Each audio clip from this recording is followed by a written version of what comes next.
Ring season continues here at LakePoint Sports with the 14U championship on the line between Midland Baseball and Kane Southeast from here at the Audi Marietta Field at the Baseball Village at LakePoint Sports. I'm Cory McCartney taking you up to first pitch, and we're eyeing 11:25 for that, and I'll be joined along the way by Prep Baseball Georgia's Hudson Graham, Avery Hunt, Ian Smith, and Riley Clingman. And this is a stage that is primed, as these tournaments have been all summer long, for big performances. But that's not the only thing that we are hunting for this summer and onto the fall season as well here at LakePoint Sports. We are partnering with Johnsonville to highlight positive actions, good sportsmanship, and selfless acts associated with the various youth sports that we love. Any and everyone is encouraged to share these moments. So whether you're the one who spotted the activity, the one performing the act, or the recipient of the good deed, there is something in it for everyone, and Johnsonville might just reward you for your behavior and or participation.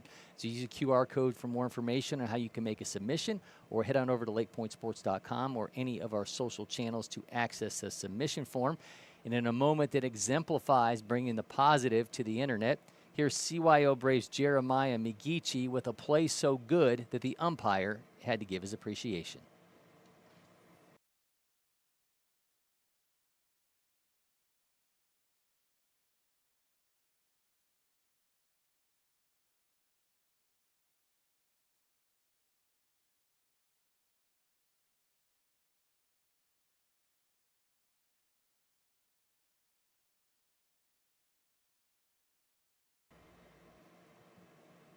Got to dig that, giving love where love is due. Now, we endeavor to take you deep into the games here at LakePoint Sports, and we are doing that in an entirely new level now.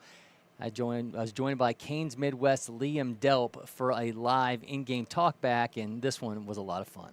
How much are you watching the guy swing and how he kind of approaches things in the box in terms of your defensive alignment? So, I mean, at third, I just saw this dude late to the right side. So, I mean, I'm not expecting anything pulled over here except for off-speed. I mean, he just took a fastball right down the middle. So, I mean, now he's kind of looking for contact. So I'm gonna scoot back a little bit, give myself a little bit more room.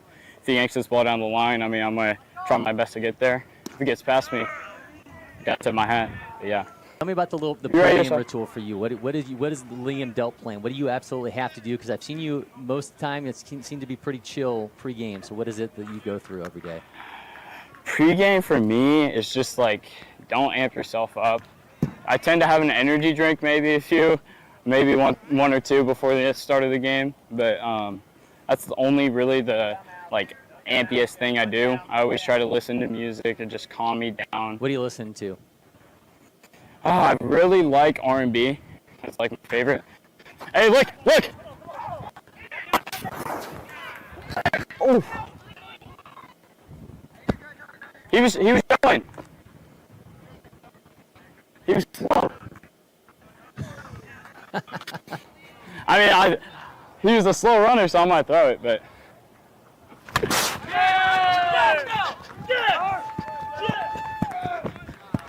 I mean, that's one of those.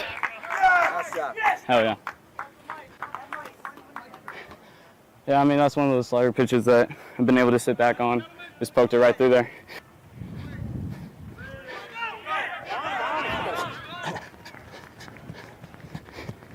I wait to see if Carson was going. Didn't want to get cut off the second with two people there, you know what I mean?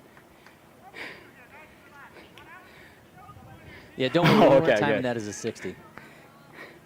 Yeah, but I mean, one thing about myself is that I'm able to do all this and still be able to play my game. Just don't let things affect it, you know?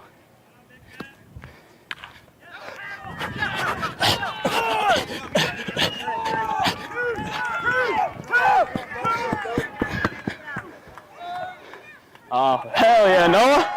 I mean, Noah! That's a source set, baby. Yeah, you were fucking.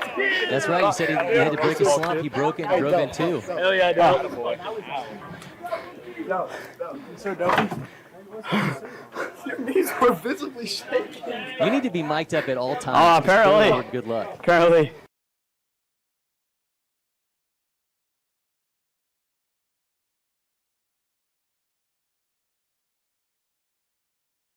Us in game. So let's take a look at how Midland Baseball and Kane Southeast are going to roll out for this 14U championship. Again, looking at First pitch around 11:25. May get a little bit beyond that, but that's a little bit of an approximation of when we're going to see this game get started. Midland Baseball going to lead off with second baseman Jonah Sakin, followed by center fielder Kai Bledsoe, shortstop Brett Pacioric hitting third, Alex Potter, the third baseman, hitting fourth. Hitting fifth is first baseman Parker Vandercook.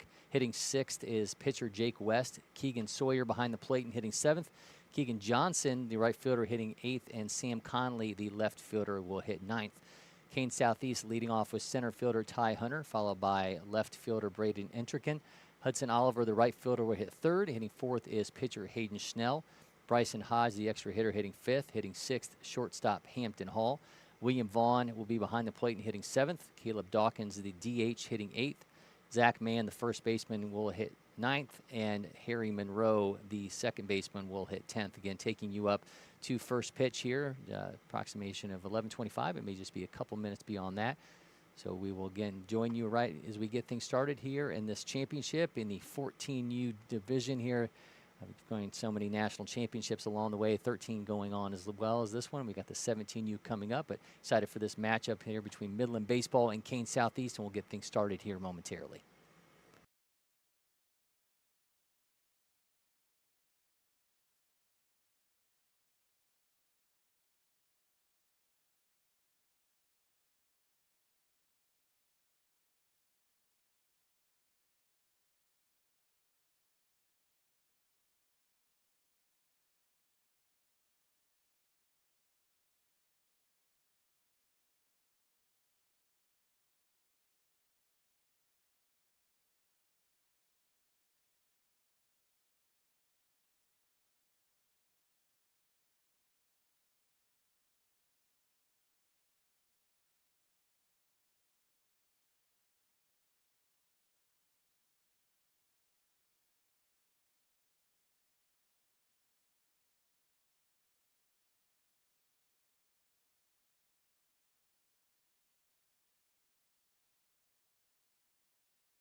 And we are excited to bring you this matchup here, the 14U National Championship Final between Kane Southeast and the Midland Redskins. Cory McCartney now joined by Hudson Graham from Prep Baseball, Georgia. And Hudson, you guys saw some great semifinals games. I did not expect Midland Redskins to win 12-0 over Jersey Storm, a game in which Alex Potter threw a 4-inning no-hitter, had a 3-run home run from Jake West, who's now on the mound for Midland in this game. They were completely dominant, but Kane Southeast had to beat a really, really good TGD-backs team to get here. Yeah, definitely. That TGD-backs team has not lost many games in the last 3 years. They've been together kind of since 12U as kind of a core group. You know, Maddox Rosinski, Carter Moon, Andrew Cochran, Gavin Green. It's a really core group of Georgia guys that have been together since they were 12.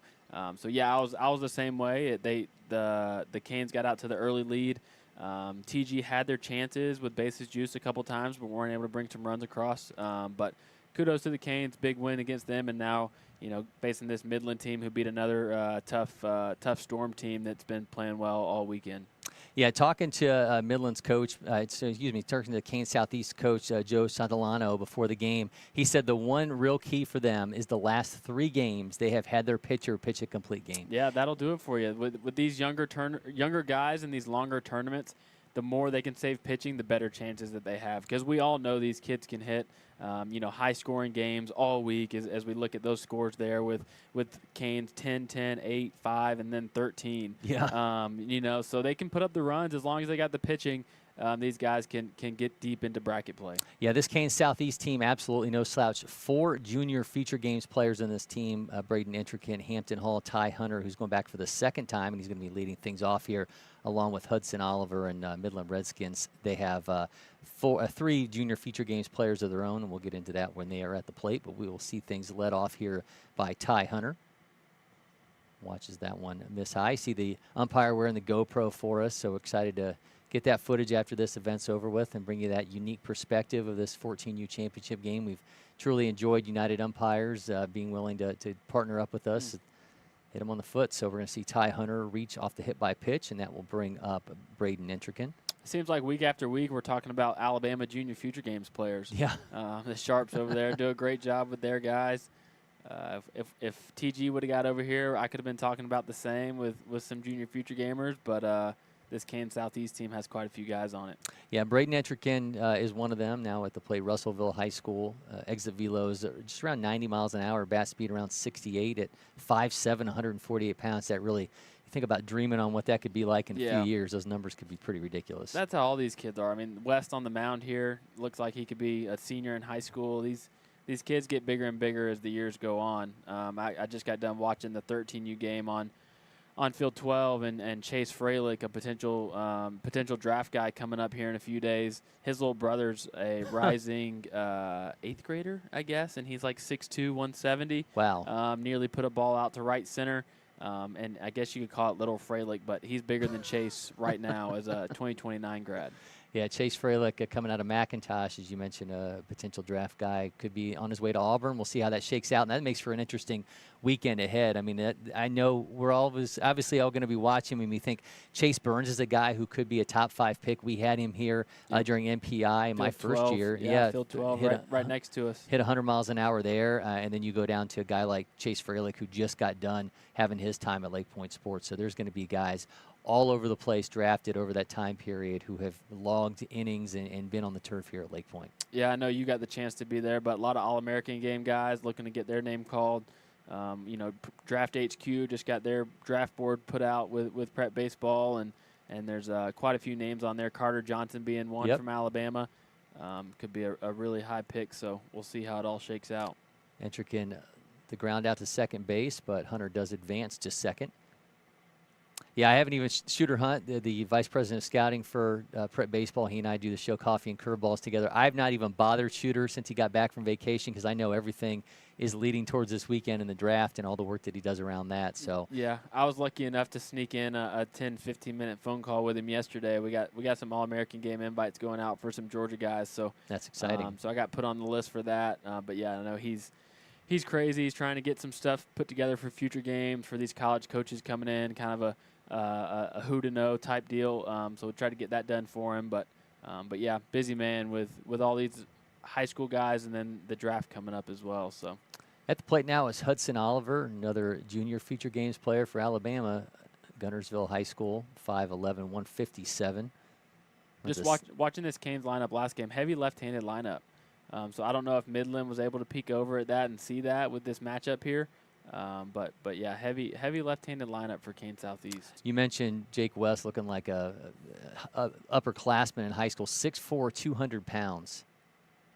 Yeah, it was a no-doubter to left field. I happened to walk up on it. I think we got the shot with one of our scouting guys down there, but during that game. But yeah, he had a no-doubter to left field. Exit velos 94. Fastball, we've got him around 79. Seems to be right around that number here to start things off. Yeah, you usually see that with these bigger, 13U, 14U kids, that the strength is there at the plate, but we usually see the velo come a little bit later as they learn their bodies, they learn how to move a little bit on the mound. So I'm sure he fills it up, but that velo will definitely start ticking up. Defensive swing. Oh, like a knob swing. Yeah, there. yeah. He pushes it across though and gets the run on the board for Canes Southeast, but they do get the second out. He just kind of defensively stuck that thing out there and ends up working out for Kane Southeast, and they've got a lead here in the top of the first. At quick glance, I thought it might have got off the knob, but it might have got barrel. Maybe the old umpire cam caught that for us. That's right. This is now Hayden Shell. Hayden will be on the mound for Kane Southeast.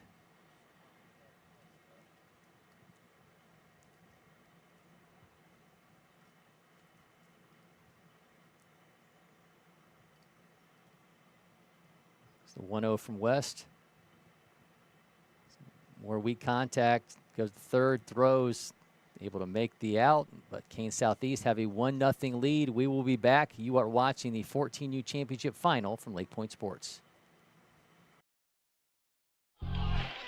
So yeah, outrage is trending. Our feed's stirring us up, splitting us up. What if we came out from behind our walls and keyboards just for a sec and just go yard, front yard?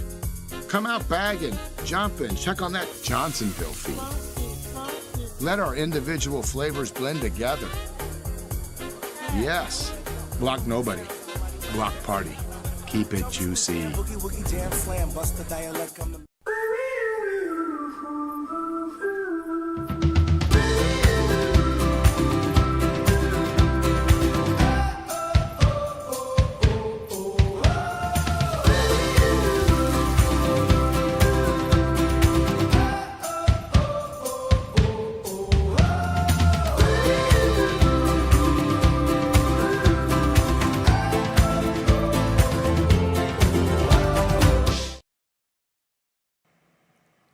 Welcome back to LakePoint Sports as we continue with the 14U National Championship Final from the Audi Marietta Field. Kane Southeast against Midland Baseball. Saw Kane Southeast get a run across the board. Nothing really got out of the infield, but they were able to make do with what they had against Jake West on the mound, Hudson, and got themselves an early lead. And now we'll see defensively what they can do to back it up. Yeah, it looked like we'll have a pretty good pitching matchup here. Both guys kind of upper 70s, low 80s. Opposites of each other, left, right. So we should see a little bit of both. I feel like we've had some pitching duels here lately on the broadcast, or at least I have, starting it off the last couple weeks. But I know the games have gotten rolling. That Indiana Bulls, that was a crazy game. I think that was a crazy comeback there. Sure was. But I was on it early, so we'll see what we can do this time around. Hayden Shell on the mound for Kane Southeast. He will be facing off against Jonas Sakin, Kai Bledsoe, and Brett Pasioric.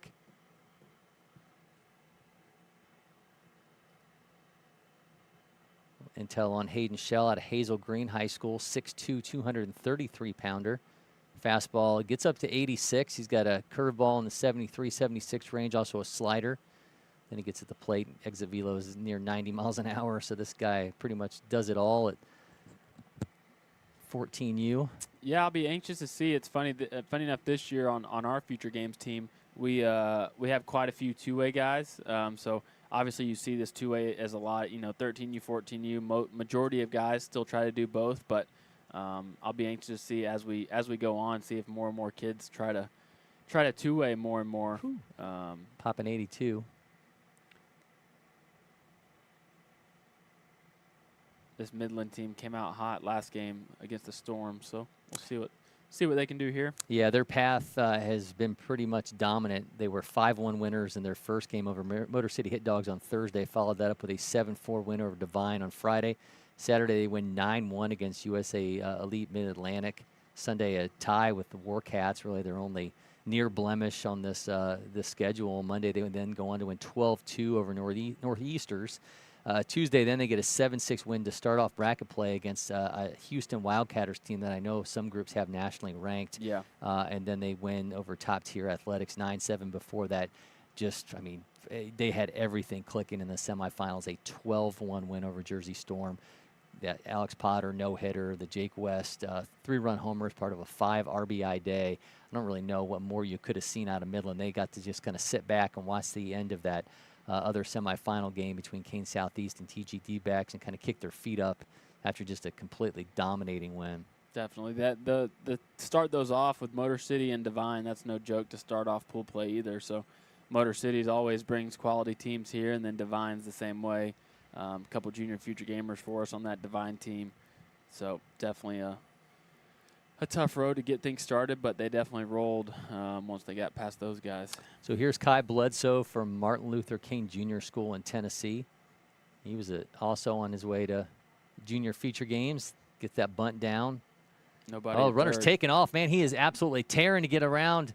Just got past the third baseman, gets there in time. Man, what a great job on the base pass. Yeah, I love to see that. It looked like the third base coach for Midland, he was pretty aggressive in that game one. Obviously, he had the big home run. He didn't have to be aggressive with on that, but it looked like they did like to run the bases a lot. This 14U age group can be a little tricky for catchers behind the dish, especially if you can get some speedy guys on the bases, just with development and the bigger base paths coming from 13U. So we'll see how that shakes out in this one. This is shortstop Brett Passioric from Woodland, Tennessee. That's in for a strike. Yeah, that was just a race to the bag as he got around the defender and was able to get there in time. Always good to see that type of base running, that type of aggressiveness at a young age. Just for our scouting staff, it really stands out as guys that have you can tell have a clue, know what they're doing. High baseball IQ is hard to teach at a young age, so good to see that heads-up play there. Hayden Shell's got a 1-1 count on Passioric.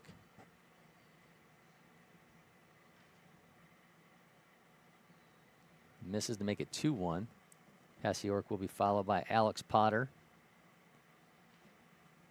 Alex Potter, another junior feature games player. So combined between the two teams, you've got 7 guys that we're going to see back here. That's awesome. Yeah, it's pretty cool. It's cool to see. I'm finally getting, as scouting director, I'm finally able to get some full circle moments. Starting with the 25 group, that was the very first junior future games that I picked, and then took over as scouting director when it was their future games year. So I know other states that have been doing it a little bit longer have a lot of guys like that, but Georgia's just now starting to get some full circle guys. So awesome to see that on that front. 2-2 is the count to Passioric.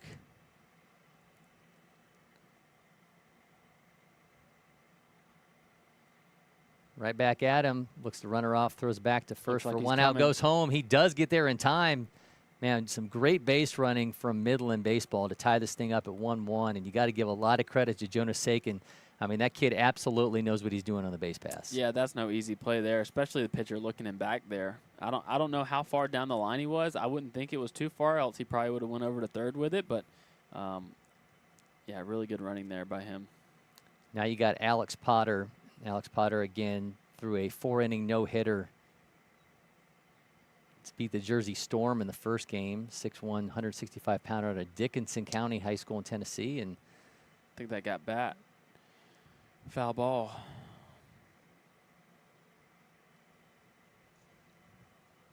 It's what you call insult to injury when you end up taking a foul ball off of one that looks like it's about to hit you in the head, and all you can do is get defensive in that moment. Yeah, that's a tough one there. Nowhere to go for him.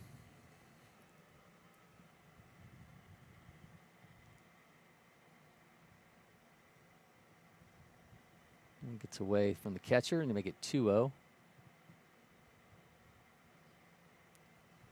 I guess they were saying it didn't hit his bat. Oh, nothing hit. Nothing just hit. ball. 2-0. Yeah, Oh, it looked like it hit off the bat. Yeah, I thought it did too. Potter skies this. Center fielder on the run. Calls everybody off. He's got it. But we are all notched up at 1-1 after 1. We'll be back from LakePoint Sports. You are watching the 14U National Championship Final.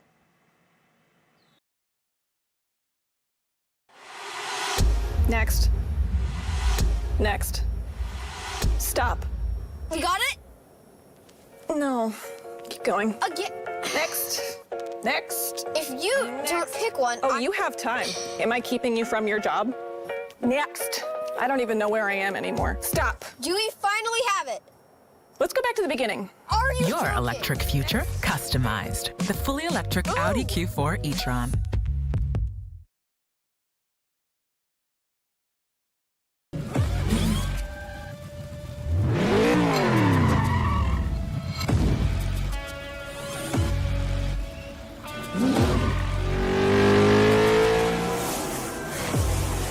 making every second count. That is how I live. And this is how I hydrate. Body Armor Sport Water. Water for the athlete and all of us. This is ready to go online. Any questions? Yeah, I got one. How about the best network imaginable? Let's invent that. That's what we do here. Quick survey. Who wants their internet to work pretty much everywhere? And it needs to run smooth, like super smooth. Hey, should you be drinking that? It's decaf. Because we're busy women. We don't have time for lag or buffering. Who doesn't want internet that helps AI do your homework even faster? Come again? Sorry, what was that? Introducing the next generation 10G network, only from Xfinity. The future starts now. Moving along to the second inning here in the 14U National Championship Final from LakePoint Sports and the Audi Marietta Field. Cory McCartney along with Prep Baseball Georgia's Hudson Graham.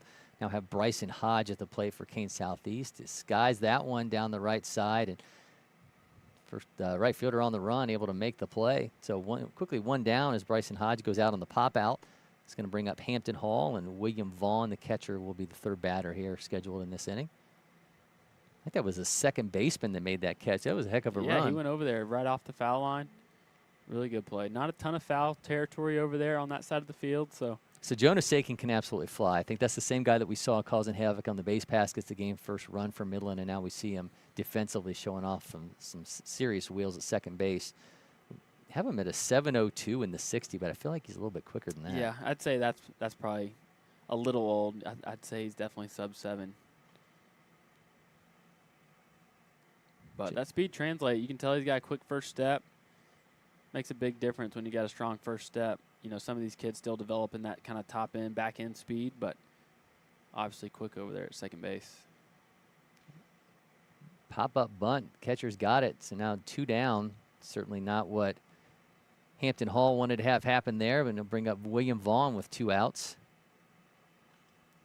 Yeah, as a coach, this is always what you look for here. You know, get the inning, you know, give up the run to start the game for the Canes, and then now Midland comes in and gets answers back. You need a shutdown inning here, so we got 2 outs. Got to go get this guy. Can be a big momentum shift for the Midland squad. Vaughn from Hueytown High School in Alabama watches that in for a strike. 5'9", 170-pounder. Seeing him behind the plate for Kane Southeast in this matchup.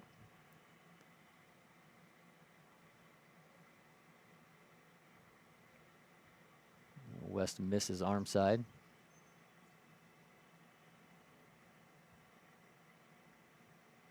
When you got a guy who is throwing this hard at this age, at this size, what do you look for developmentally for him over the next couple of years? Is it developing the secondary stuff? Is it getting a little bit more control on the fastball? Yeah, I think it can be a little bit of both. I think the biggest thing is just not so much velo, because I'm the last guy to you know, drool over velo. If you can pitch, you can pitch.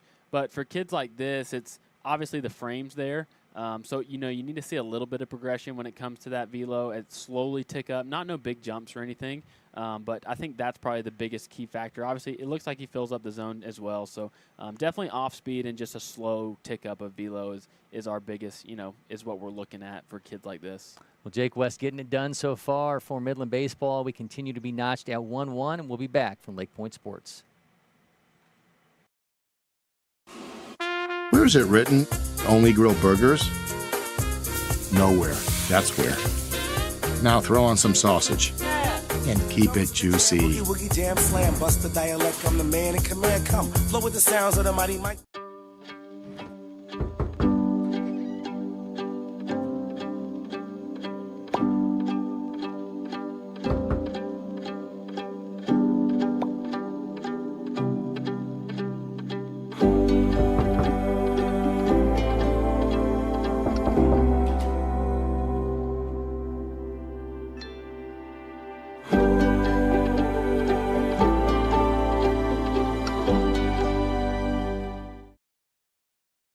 Back to LakePoint Sports, the bottom of the second inning in the 14U National Championship Final between Kane Southeast and Midland Baseball. Cory McCartney along with Prep Baseball Georgia's Hudson Graham. Been dominated by pitching so far. I think we've seen 2 balls hit out of the infield so far, and they've both been for outs. So hard contact has been awfully hard to come by so far as Shell and West have been delivering on the mound. Yeah, two good arms. Like I mentioned earlier, kind of mirror opposites of each other a little bit, left and right version, both big, strong kids, upper 70s, ticking into that low 80s. So got a good matchup on our hands with two good lineups too. So we'll see what they can do on both ends. Parker Vandercook, the first baseman, will lead things off for Midland. He will be followed by opposing pitcher Jake West and then catcher Keegan Sawyer. Interested to see what Jake West does at the plate. I mentioned a couple times he had a 3-run bomb, part of a 5 RBI day in the semifinals.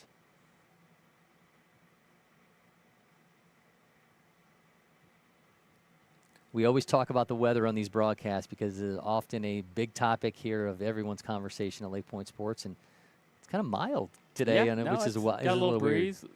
Whenever you have that little bit of cool in the air, like a little bit of a breeze, it can be so really refreshing. These last couple weeks have been tough at the park, heat-wise, but we've had some rain here and there, nothing too crazy. So we'll take that when we can get it when there's no lightning in the area. But been good so far. I was in for a strike at 84. The 2-1, another strike. Good pitch there. I can't believe we're already at 13U, 14U national championship. It always flies by, but we'll have Southeast Select rolling next week, and then 17 national championship straight into the good old future games. Yeah, it's all coming to a head here as we kind of reach the closing stretch. I know with our wives both being teachers, that's the one thing they don't want to hear as we get closer to that August 1st date when everybody's got to be back at school. But for us, it's a little bit of a respite, kind of get away from the dog days of all this, because it can oftentimes feel like a merry-go-round. That one skied into left field. Be hauled in. Oh, no, kind of popped out of his glove. I think he thought maybe they were going to have a collision in left field, maybe looked the ball off for a split second. That one gets away from the left fielder, and now we're going to have Vandercook at second base. Yeah, tough play there. Obviously, kind of no man's land of left center, but center fielder just needs to go ahead and get over there, call that off, and make the play. But yeah, I would tough assume. one there. I would assume if you asked that left fielder, he looked it off for just a split second. Yeah. So here comes Jake West with a runner in scoring position. West, we mentioned on the mound, 6'4", 200-pounder out of Brentwood High School in Tennessee. Looks even bigger at the plate. He sure does.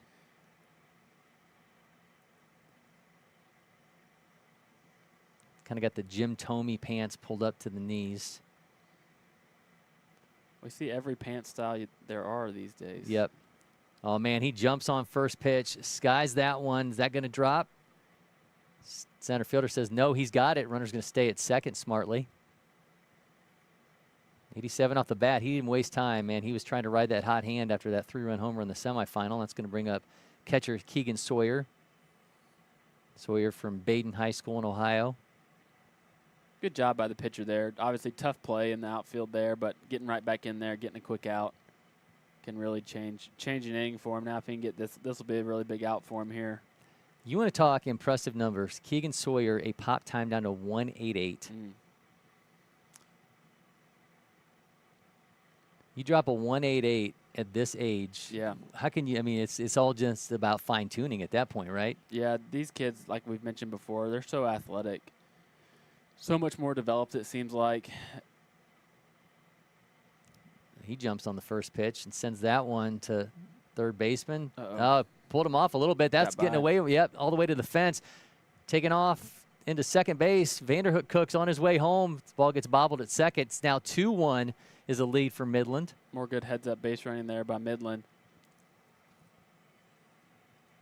Nice job by Keegan Sawyer, and he's now standing at second base as he just kept trucking down the line. That, for all those coaches and all those young players watching, that's why they always tell you, just keep running it out because you never know what's going to happen. Going to have a courtesy runner for Sawyer, the catcher, and that'll bring up Keegan Johnson. So we go from K-E-E-G-A-N, Keegan, to K-E-G-A-N, Keegan. I'm sure the coaches absolutely love that.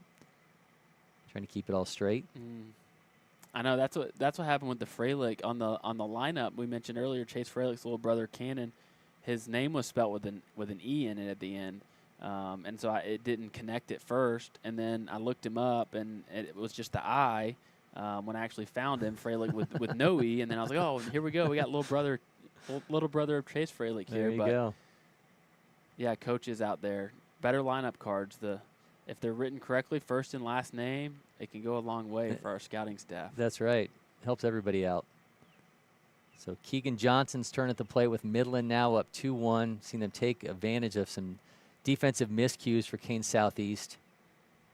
Yeah, if you're the Kane Southeast team here, this is kind of where the game, the momentum can really shift. Not too many hard hit balls taking place, but Midland's able to scratch a couple runs across, get a couple base runners. So just need to get back in the zone, get an out here, and keep it close. Because it doesn't appear Midland's going to square up the Kane Southeast arm here too much. He's doing a really good job, living in the low 80s. Popped a couple 83s, so it's getting on hitters. You can tell they haven't. I guess they got to see some velo last game, but yeah, we'll see what they can do here. 1-1 count to Johnson. Gonna get runner at second. Oh, it gets away from him. More heads-up base running from Midland. They're going to have a runner at third, 90 feet away from a third run.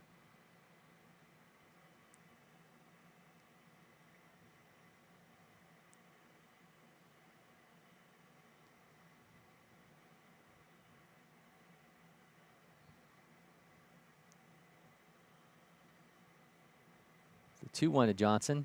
One misses inside. I think that was a miscatch by the catcher there. We actually got a strike call on okay. that, so we'll go back and check the footage. Yeah, sometimes the body English can tell you, the body language will kind of tell you something different than what the I think it looked in the zone there. It was kind of a weird catch by the catcher there, but good swing. Yeah, Johnson ropes this one into right field. Going to have the tag up. Runners taking off for home. The throw is in time, but a ball bounces away from the catcher, and Midland taking advantage of some more issues, and they now lead 3-1. And that entire trip around the bases for Keegan Sawyer and his replacement runner for the catcher was just a little bit by little bit. That was death by 1,000 cuts right there. Great throw by the right fielder, though. That was a dart. It looked like it might have came up just a hair short, was the reason the catcher couldn't come up with it clean, but kind of a do-or-die play there with nobody else on the bases. So, well, that was future gamer Hudson, junior future gamer Hudson Oliver in right field making that throw. This is Sam Conley, the left fielder. Conley, Providence Christian. Got our big flag whipping right in front of us. It looked like the wind's kind of coming in over there on field 9, so that ball may have died there. Got a good lead behind it. Good throw to home. Well, 2 down, and Midland with a 3-1 lead. Shell misses that offering. Pitch count rising for him here in the second inning. He's up to 30. Remember, I was told by the Kane Southeast staff that what was so key for them in the last 3 games was those starting pitchers throwing complete games. And Shell's pitch count could be pretty high if he's able to follow suit. It's already up to 30 here in the second inning. Really good 2-1 breaking ball there, too. Flipping that over for a strike. Goes back to the fastball. First baseman gathers, makes the tag base himself to get the inning ending out, but Midland has a 3-1 lead. Hudson, I know you got to head out, man. Thank you so much. Good having you. We'll see you around soon. Yes, sir. We'll be back from LakePoint Sports with more from the 14U National Championship Final.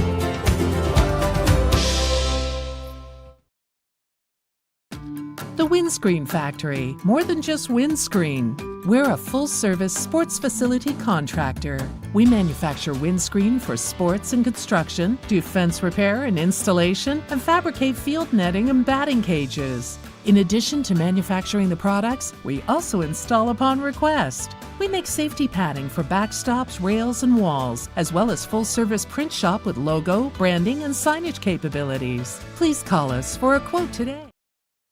We are on to the third inning in the National Championship 14U final from LakePoint Sports. Cory McCartney with you from the Audi Marietta Field, now joined by Prep Baseball Georgia's Avery Hunt. And Avery, saw you behind home plate, kind of taking in that first inning, and some impressive base running acumen from Midland Baseball, I think, to say it best, is they've taken a 3-1 lead without doing any serious damage. They've just kind of taken advantage of what they've been given and just kind of created havoc on the base pass. Absolutely. We kind of saw right there in the first inning a little bit of miscommunication there on the bunt play, on, you know, the catcher exchanging, running down to third, having to cover there. So able to take advantage of that. About to knock the mask off on the strike call. So yeah, he's got our GoPro on, so I need weight. everybody to be mindful of that thing. It's Caleb Hawkins. He rips that one to short, gathers, kind of pump throws in time for the first out. So one down, and now here comes Zach Mann. Will be followed then by Harry Monroe. Zach Mann from James Clemens High School in Alabama, 6'1", 164-pounder. Talked about the Midland path to get to this championship game for Kane Southeast. Thursday they were 5-1 winners over 14U National. Friday then they won 10-0 over South Charlotte Panthers, as that one goes behind the batter. Saturday they won 10-2 over Dullen's Dodgers. Sunday 8-3 over 5-star Mid-South. Monday 5-4 over Legends Baseball, and then into bracket play, where they started off with a 2-1 win over Beaver Valley, and then a 13-1 win over Excel Blue Wave, and then they won in the semifinals today over TGD backs 3-1 in a tight one to reach the championship game. It's in for a strike. Yeah, you've seen Midland kind of have to go through a tough path here in the bracket to get here, knocking out the number 1 and the number 4 seed on their way to get here. So, you know, really impressive, you know, kind of run here the past few days. And, you know, they've played a few close ball games, obviously 5-4 yesterday in the quarters. So, yeah, really impressed by these guys that can swing the bat. And obviously looks like they've had saved a little bit of pitching here. Obviously it's a long week, so being able to, you know, have a guy that, you know, to still go to this late in the week is obviously says a lot about the depth of that staff and obviously of that team. Yeah, they end up tying Warcats 7-7 on Saturday, and I think that's a game maybe they start looking at seeding where things maybe could have changed for them. Maybe they would have ended up with a little bit different path to get to this point, but they nonetheless are playing for a championship, and they've got Jake West on the mound nursing a 3-1 lead. This guy's that one foul.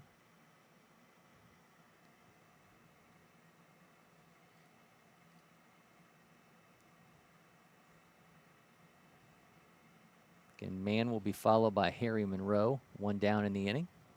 2-2 count.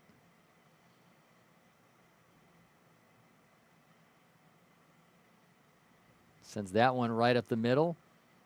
That is going to drop down for a hit. Nice job by Zach Mann. Just pushing that one all. It gets away from the first baseman. Mann's on his way into second base. Try to go the back pick there to first, get him rounded first base with the big turn, but you know that's the risk of making that back pick there and the throw behind the runner. You know, if you're at first base, you got to try to keep that ball in front. Obviously now you get a free base here with 2 outs and a runner on second. So this is Harry Monroe. Let's see if he can get this lead a little bit closer for Kane Southeast. Again, trailing 3-1 here in the top of the third. Monroe from Vestavia Hills High School in Alabama. First pitch swinging, sends that one to short, gathers, throws, nice flip to third to get the quick out.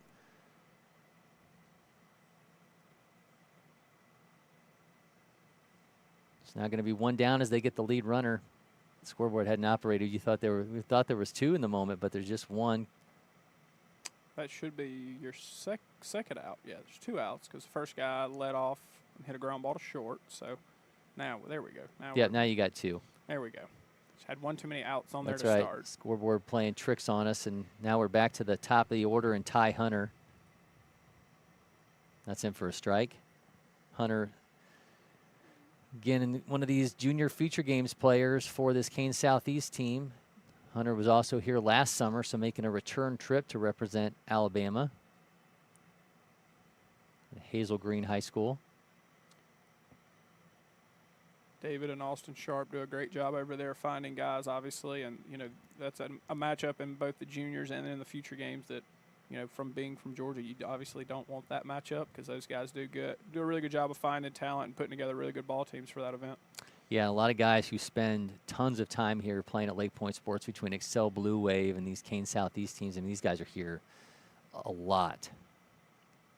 Absolutely.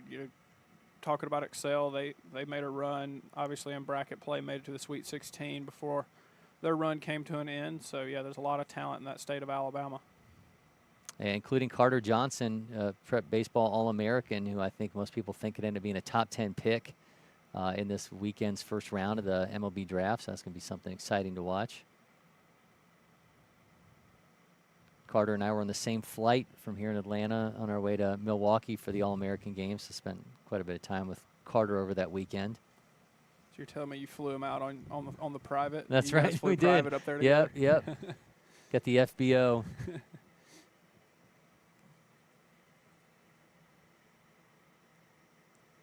Yeah, we roll like Drake here at LakePoint Sports. So took your helicopter from That's here. right. Oh, another defensive swing.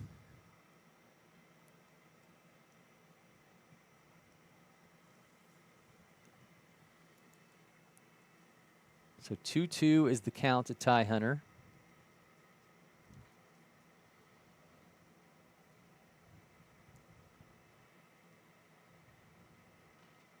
The runner at first.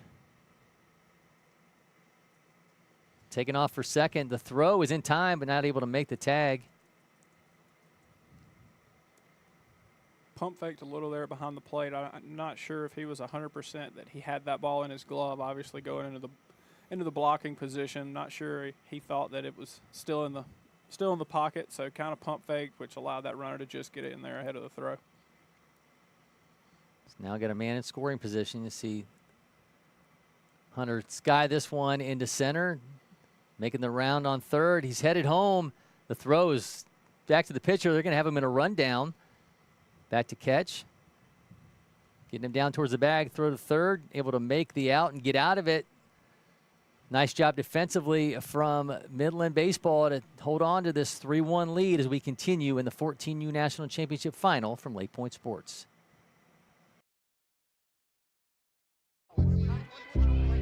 So yeah, outrage is trending. Our feed's stirring us up, splitting us up. What if we came out from behind our walls and keyboards just for a sec and just go yard, front yard?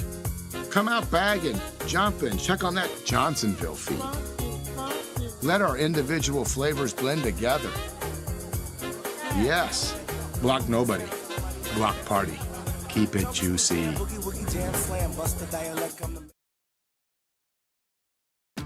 The Windscreen Factory, more than just windscreen. We're a full-service sports facility contractor. We manufacture windscreen for sports and construction, do fence repair and installation, and fabricate field netting and batting cages. In addition to manufacturing the products, we also install upon request. We make safety padding for backstops, rails, and walls, as well as full-service print shop with logo, branding, and signage capabilities. Please call us for a quote today.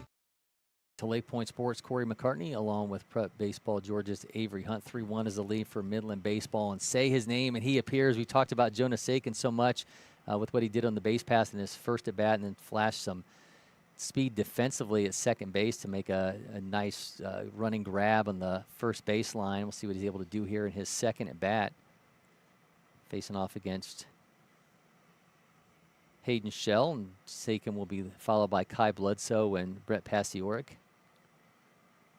Really impressive job there in the top half of the third inning from Midland. Single up the middle. We're able to, that's why you tell outfielders all the time to throw it through their cutoff man. Hits the cutoff man right in the chest and able to get the runner making the wide turn at third for, the 8-3-2-5 put out. Yeah, just a slight hesitation there as he made his way around third base, and that was all Midland needed to create all kinds of problems for him and get him in the rundown to end the inning and end the scoring threat. Pumps that in for a strike at 84. 35 pitches so far for Hayden Shell.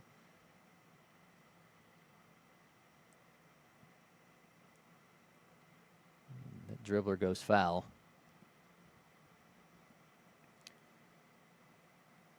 one of the more physical pitching matchups you'll see in a 14-year-old seriously. game. Both guys look, both really big, athletic, physical guys on the mound for both Midland and Canes.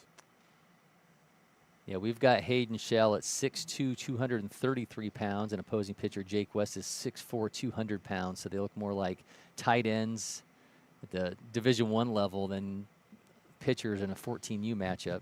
Absolutely. Saw both guys getting loose. I was like, oh, my goodness. Well, should it come to a brawl, I think these are the two guys you want to roll out there. Just get somebody grab those two guys. That's right. All right, you guys stay out of this. That's right. 2-2 as the count to Sagan.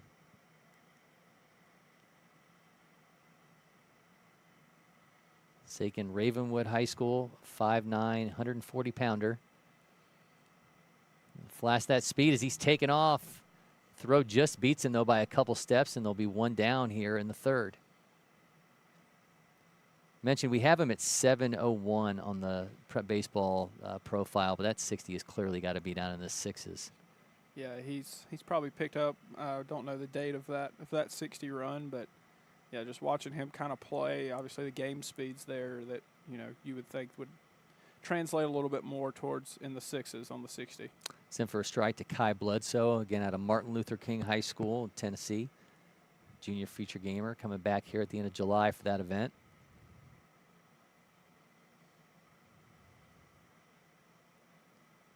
Misses to run it to 1-1. And to throw in an early plug out there, we are going to have some extensive coverage during the future games and junior feature games, so make sure you stick around on all of our social media channels, and of course check out everything that Prep Baseball will have on its main channel and basically every state and state directors channels. It's going to be, it's going to be a content farm here for those 4 days, July 24th through 28th. So if you're able to make it out, and parking will be tough to come by, expecting potentially 500 college coaches. I think the number that everyone's kind of earmarking is the 17U division comes into play for the first time here in the 24 run of the feature games. But, man, it's going to be a lot of people from all over. Got Hawaii represented. We're going to have Canada represented. So it's definitely going to be a can't-miss event if you were able to make it up here to Emerson, Georgia, and check that out. 2-2 misses high to run it full. Really the July 17th through July 28th when that event concludes with our 17U National Championship happening. Obviously, the week leading up, there's going to be a lot of good content and good, a lot of foot traffic around here and coming up in the next few weeks. Kai Bledsoe with a bit of a sword swipe to get that into left field, but he's going to be on for a one-out single. That will bring up Brett Pasioric.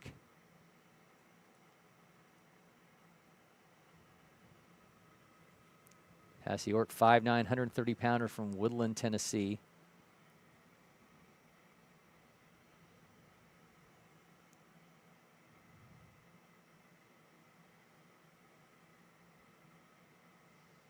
Gets a bunt down, but that goes foul.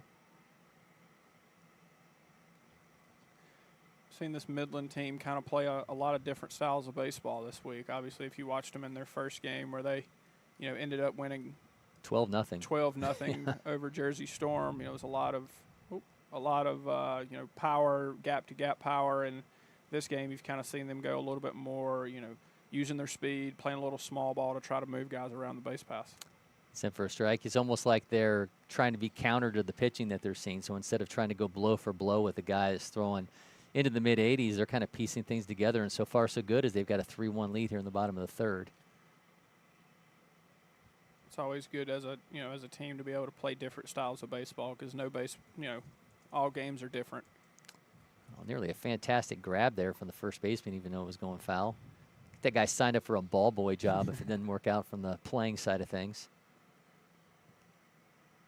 Kudos to Zach Mann at first base. I'm always taking applications for people to chase down foul balls. So if anybody watching is interested in that in the next 3 weeks, please let me know. You got to get that guy from the Dodgers that barehanded that ball that saved Shohei Ohtani and his interpreter. I don't need him to catch him. Just need him to run him down. Okay. Stop going through so many baseballs. 0-2 on the ground to second. Throws to first in time. The runner will advance to second. It's a little too far down the line for them to try to turn 2, so they'll settle for the out at first. So Pacior goes down, and here comes Alex Potter.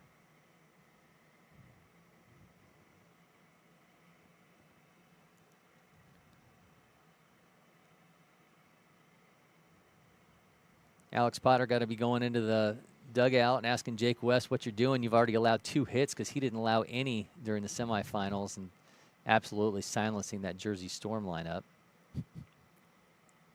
It's always a good to have bragging rights within the pitching staff. Like, That's hey, man, right. I threw 5 innings. Yeah, that's right. It's not hard. You just don't get up any hits. You don't have to worry about giving up any runs. No doubt. Well, misses high. That Jersey Storm team was interesting. A couple of Georgia players on there, I believe 4 in total.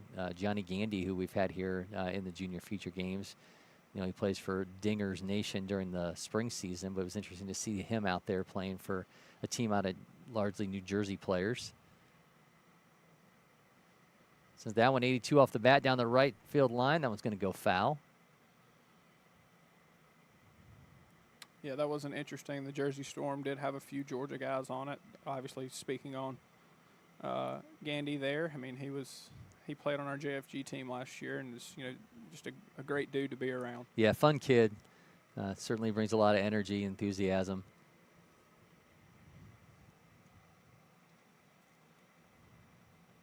One is the count to Potter, who was 0 for 1.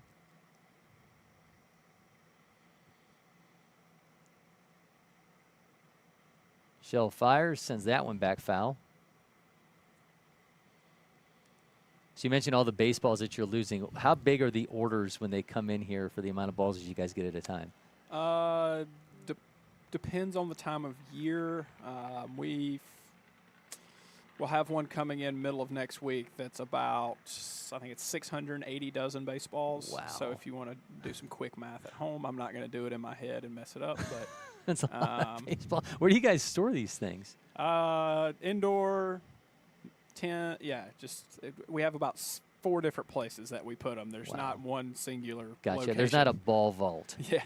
We don't have like a storage unit where humidor we run back and forth. Yeah. It's not Colorado. We're not putting them in the humidifier so they don't go as far. Maybe we should. Yeah. Well, we don't need people talking about dead balls at LakePoint and all that stuff. So. Yeah, that would be, you know, the MLB doesn't seem to be doing a great job with their baseball situation. So nobody knows what the ball's going to do. That's right. 2-2 from Shell. Going to run it full. Again, got a runner at second. If Potter gets on, it's Parker Vandercook.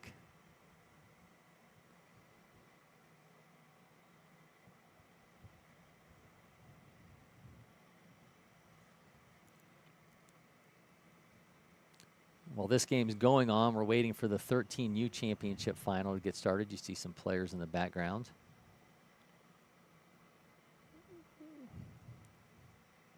(3-2). That one's going to go to second. On the ground, takes it off the bounce, unable to make the plays. He falls down, and another run is going to score for Midland. Odd moment there at second base, and we see Midland extend their lead to 4-1 here in the bottom of the 3rd inning. Tough moment there for Harry Monroe at second. Looked like he had the play, but then was unable to glove it, and then kind of fell down as he was trying to make the grab for the ball. It's one of those situations, a little bit slower hit of a ground ball, and you almost rush yourself a little bit thinking that you have to catch it and throw it faster than you do, and just kind of got a little bit ahead of himself, left the ball behind, and then compounded it with the throw by the first baseman to allow the run to score. So that'll give way to Parker Vandercook with 2 outs, and Midland Baseball extending that lead just a little bit more. Vandercook 0 for 1. If he gets on, it's Jake West, and again, I think that's a guy you don't want to see with runners on.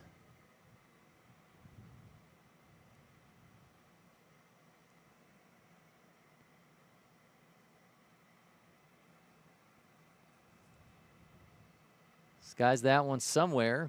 The camera didn't catch up for it. I'm going to assume that ball was foul, judging by everybody's reactions. Yeah, he's got his bat waiting for him, so he's headed back home. We'll see this at bat continue. Checking in on our 13U National Championship game going on field 11. SC Combat is up 4-2 in the top of the third over the Indiana Bulls Black 2029. Okay, so the semifinals game's running just a little bit longer than what we had here. Yeah, things were running awfully seamless, I guess, to say the least, here in the 14U division to start things off.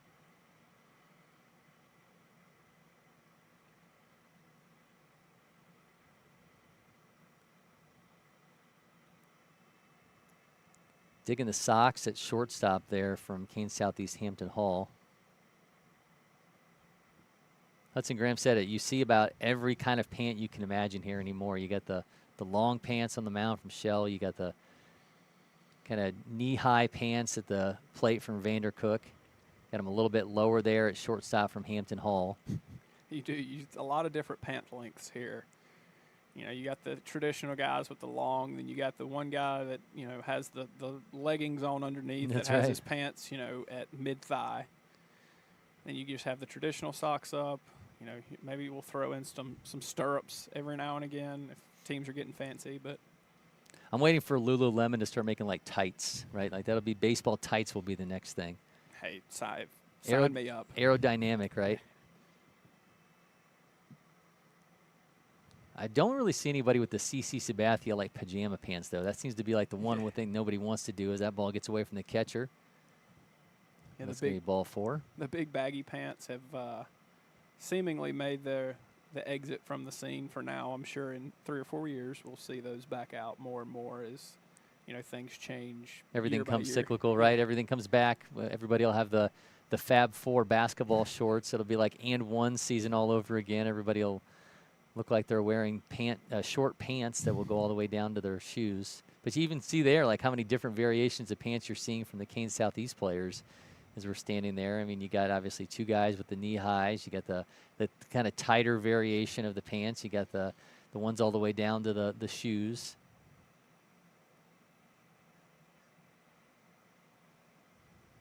Yeah, baseball is really the only sport where you can have guys on the same team that have different versions of pants, right? I mean, nobody in football is like really everybody's got the same stuff in football. In basketball, you're all wearing the same shorts. Yeah, the NFL will come get you That's with right. your pants, or they will hunt you down. If Yeah. In college, you see the punters sometimes with just, you know, hey, thigh pad, that's it.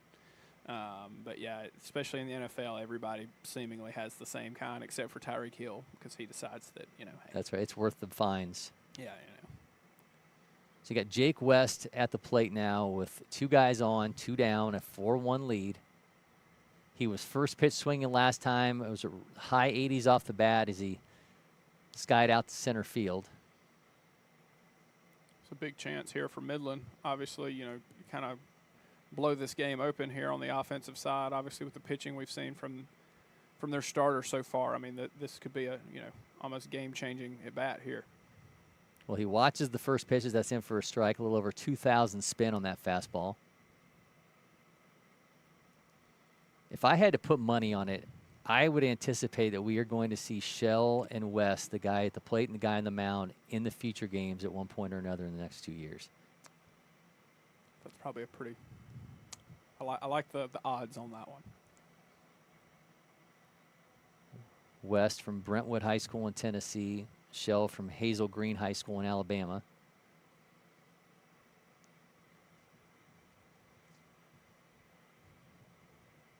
Runner dancing around at second base. Taking off for third. The throw is going to be taking him off the bag, so he'll be in safely in third. Each runner will advance.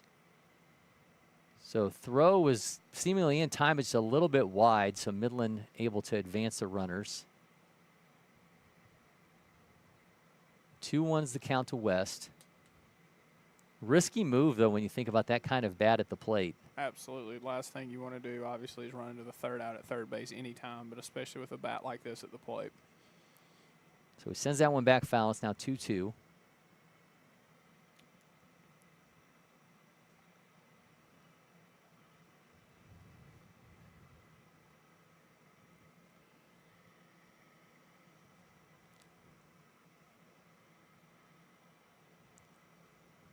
A little conversation on the mound from William Vaughn and Shell.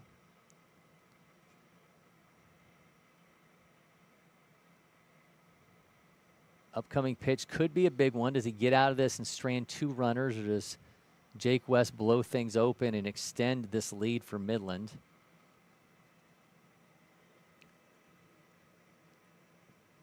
Obviously, if you're Shell here, you're just trying to keep your guys in it. You know, get a big out here. A 3-run deficit at this age group with the metal bats is not insurmountable, obviously. Oh, man, tough pitch inside, but West holds off. Can't tell you how many times we see a guy swing straight through that ball. Holds off and runs the count full. Yep, absolutely. I mean, that's a pitch you see at all levels. The back foot, breaking ball, you know, with a right-handed pitcher to the lefty and from the lefty to the righty, you know, the breaking ball looks like it's fastball the whole way, and you swing over the top of it, and sometimes, you know, we see it with Chris Sale, might hit him in the back foot. That's right.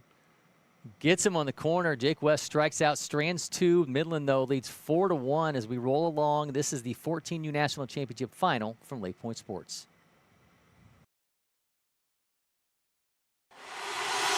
Next. Next. Stop. We got it? No. Keep going. Again. Next.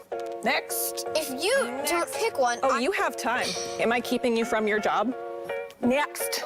I don't even know where I am anymore. Stop. Do we finally have it? Let's go back to the beginning. Are you Your joking? electric future customized. The fully electric Audi Q4 e-tron.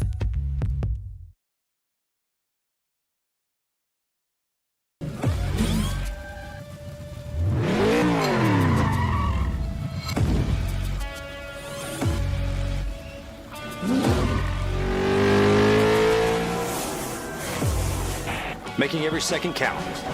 That is how I live. And this is how I hydrate. Body Armor Sport Water. Water for the athlete in all of us. This is ready to go online. Any questions? Yeah, I got one. How about the best network imaginable? Let's invent that. That's what we do here. Quick survey. Who wants their internet to work pretty much everywhere? And it needs to run smooth, like super smooth. Hey, should you be drinking that? It's decaf. Because we're busy women. We don't have time for lag or buffering. Who doesn't want internet that helps AI do your homework even faster? Come again? Sorry, what was that? Introducing the next generation 10G network, only from Xfinity. The future starts now. We are back here at LakePoint Sports. 4-1 lead for Midland over Kane Southeast in the National Championship 14U final. Audi Marietta Field, Cory McCartney, along with Prep Baseball Georgia's Avery Hunt. Jake West back out on the mound for Midland. He's thrown just 35 pitches. He's going to be facing off against Braden Entrican, Hudson Oliver, and Hayden Shell.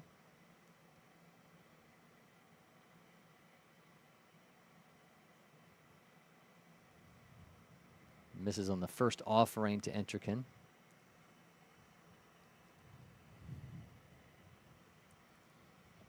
Entrican on the profile exit velo is around 90 miles an hour at 5'7", 148 pounds.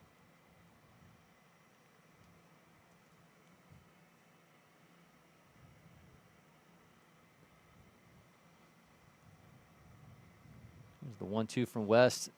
Skies that one. Third baseman on the run. Kind of out of our camera shot. Looks like he made the catch, so 1 away. All right, so 1 down, and now we will see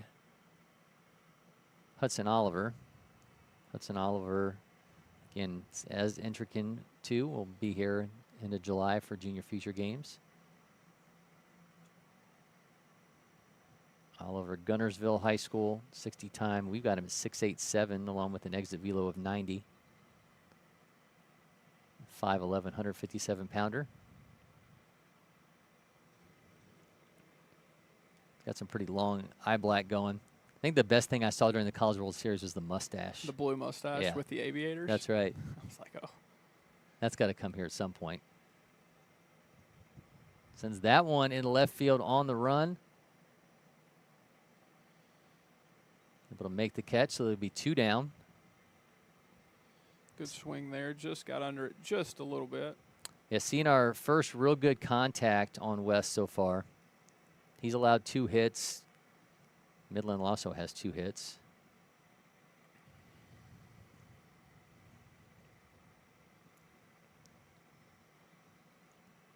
This is opposing pitcher Hayden Shell.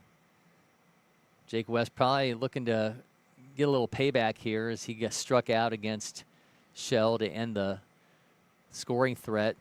Runners at second and third. Watch strike 3 in the outside corner. He's got a 1-1 count to Shell.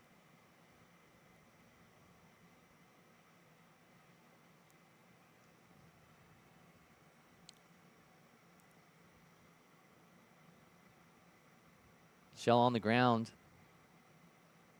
Short's got it, throws in time for the third out. It's a nice quick inning for Midland and Jake West, and they continue to lead 4-1. We will be back from LakePoint Sports. Just burgers? It's just boring. Get your sausage on and keep it juicy. Boogie woogie jam slam, bust the dialect. I'm the man in command. Come flow with the sounds of the mighty. LakePoint Sports is partnering with Johnsonville to highlight positive actions, good sportsmanship, and selfless acts associated with the youth sports that we love. Any and everyone is encouraged to share these moments. So whether you're the one who spotted the activity, the one performing the act, or the recipient of the good deed, there's something in it for everyone. In Johnsonville might just reward you for your behavior and or participation. So use that QR code for more information on how you can make a submission, or you can head on over to LakePointSports.com or any of our social channels to access the submission form. This is all about positivity and positive messages, and here's Joe Satellano, who's coaching Kane Southeast right now, with some wise words for his players. When you recognize the biggest thing and the biggest attribute you're going to have as a person is to be there for somebody. That's what life is about, and that's why there's team sports. When people are struggling, you pride yourself on being there. Hit it to me, give it to me, I got your back. That was a chance to say, I know you're strong, I got you. Throw it to me, I got you. I'm in charge here. Don't worry, pick them up, boom, I got your back. Me and you. That's what we're trying to build. I got your back. I can make that play and throw them out. Welcome back to LakePoint Sports. Cory McCartney along with Prep Baseball, Georgia's Avery Hunt. 4-1 is the lead for Midland Baseball over Kane Southeast in our 14U National Championship Final from the Audi Marietta Field. Hayden Shell will be back out on the mound for Kane Southeast, and he will be facing off against Keegan Sawyer, Keegan Johnson, and Sam Conley. Keegan Sawyer 1 for 1. One of the 2 hits for Midland. They've taken advantage of some walks and some defensive miscues to lead 4-1 here in the 4th. It's a big inning for both teams here. Obviously, for the Canes and Shell, you want to keep it, keep the lead where it's at, give your offense a chance. And Midland, you're looking to add on and obviously get yourself some more breathing room as you move on to the last 3 innings of this ballgame. Very quickly, 1-0 is the count to Sawyer.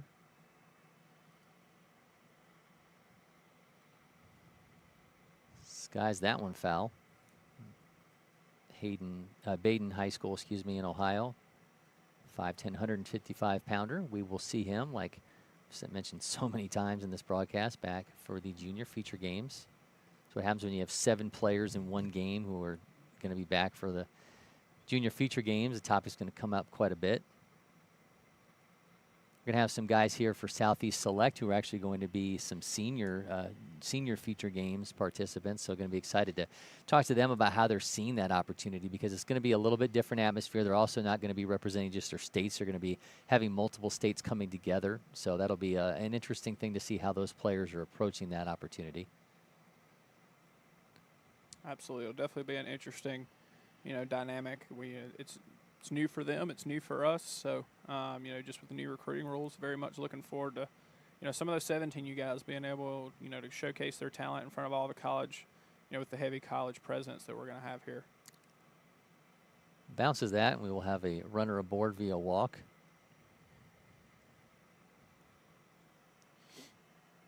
So we go from Keegan to Keegan. Sawyer will be at first base. Now Johnson will be hitting. Interesting to see how much longer Shell has left in this ballgame. You kind of see the velo dip down a little bit here in the 4th inning for him, and it's just interesting to see how long that pitch count is and how much length he can give his team. Yeah, his next pitch will be his 70th. Pitch count was fairly low through the first 2 innings. Obviously, last inning was a long, extended inning, went over 30 pitches. So, obviously to see how long the leash is for him here, and see at what point they might have to turn it over to the bullpen.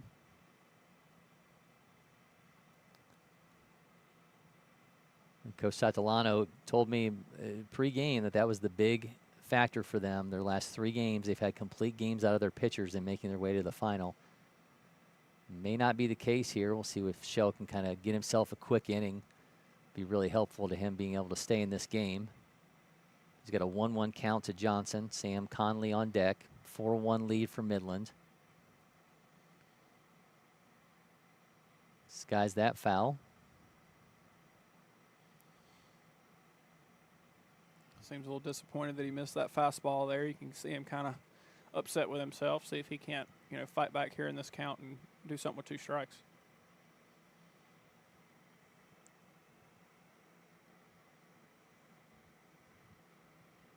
Shell with the 1-2. Defensive swing from Johnson goes foul.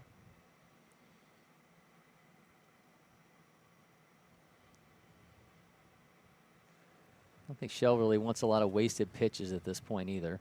Absolutely. He's in a situation here as a pitcher, you're looking to, you're obviously always looking to pound the strike zone, let your defense work behind you, but especially here, not necessarily looking for strikeouts, just looking for guys to put the ball in play and let your defense work for you. 1-2, runners taken off. Throw is going to be, a little high.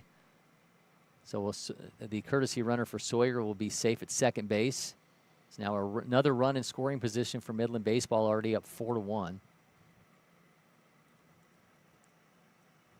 That's Connor Hickey serving as the courtesy runner for Keegan Sawyer. Obviously for Johnson here, now with the runner at second, with no outs, if at minimum just looking to put a ball in play to the right side, get that runner over to third base with less than 2 outs. It's a 2-2 foul. It's turning into a lengthy AB. We've seen Midland be able to put together, really good at bats the last 2 days here in bracket play, really force pitchers to, get deep into that pitch count, obviously hoping that they make a mistake and able to pounce on it at that point.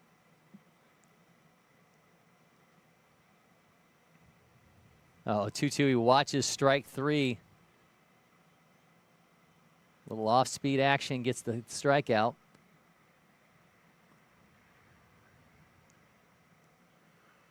And there's Sam Conley, Providence Christian Academy, 5'8", 125-pounder.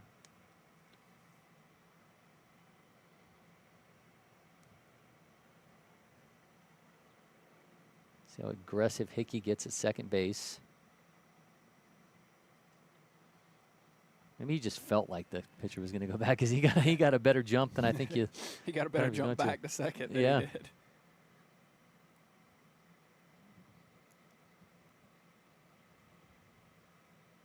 Shell looks off the runner. He's taken off for third. The throw is going to be in time.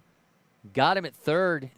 Throw out Hickey, get the runner, and deny Midland a chance to put them that much closer to another run. Nice job behind the plate from William Vaughn to throw out the runner. For Shell there, I mean, that's obviously huge for him. And with the pitch count being, close to 80, if you can get a throw out from your catcher, that goes a long way. Maybe buys you another inning on the mound here, as we progress later into it. So that's a really, really big for him. Obviously, if he can, get the third out here on a couple more pitches and kind of keep that pitch count down, maybe gives him a chance to come out for the 5th. It's now 1-1, 2 down after getting the runner at third.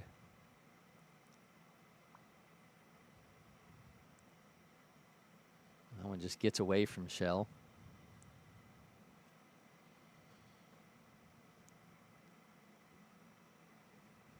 That was his 80th pitch that spiked.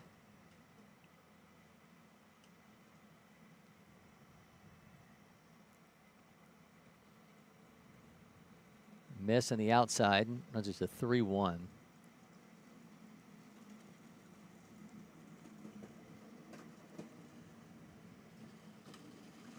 Conley will be followed by the leadoff hitter, Jonah Sakin. It goes that far, and it will as he goes down to first base with the 2-out walk.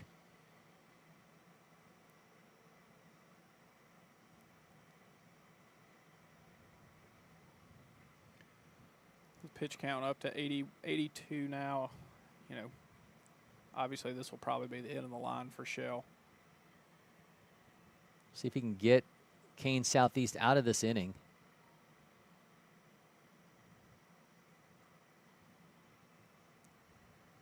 Sakin 0 for 1. Had a leadoff walk that he ended up turning into a run as he was able to cause some havoc on the base pass.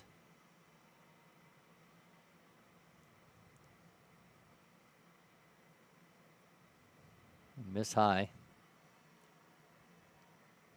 Fatigue may be becoming a little bit of a factor here as you see him kind of struggling to find that release point with the fastball. You've seen him spike two to the glove side, now missing up and in to the righty.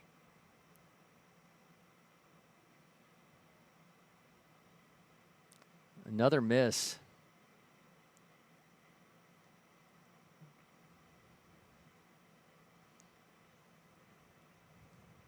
This may indeed be it for Shell. Coach Joe Santolano comes out.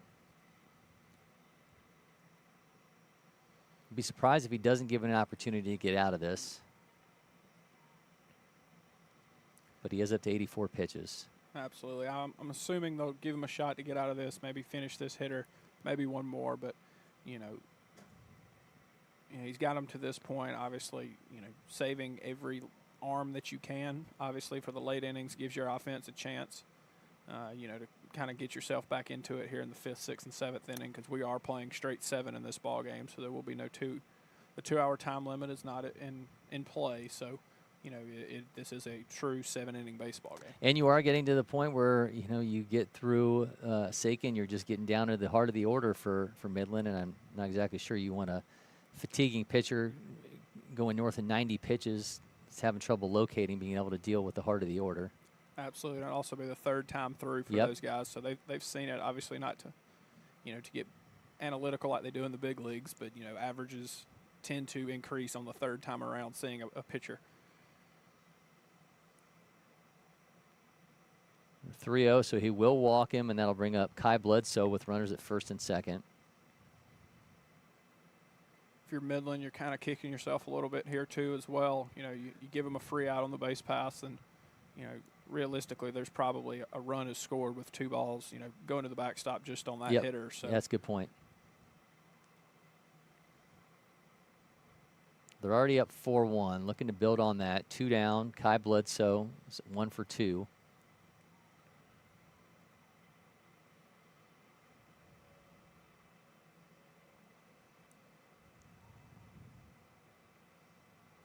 Midland either with an opportunity to kind of just keep feasting on Shell's inability to find the zone and work things little by little, or are they on teetering on the moment of blowing this thing open? Oh, that's in for a strike. Bledsoe kind of had to dance out of the way. I'm sure that surprised him a little bit that that's in for a strike.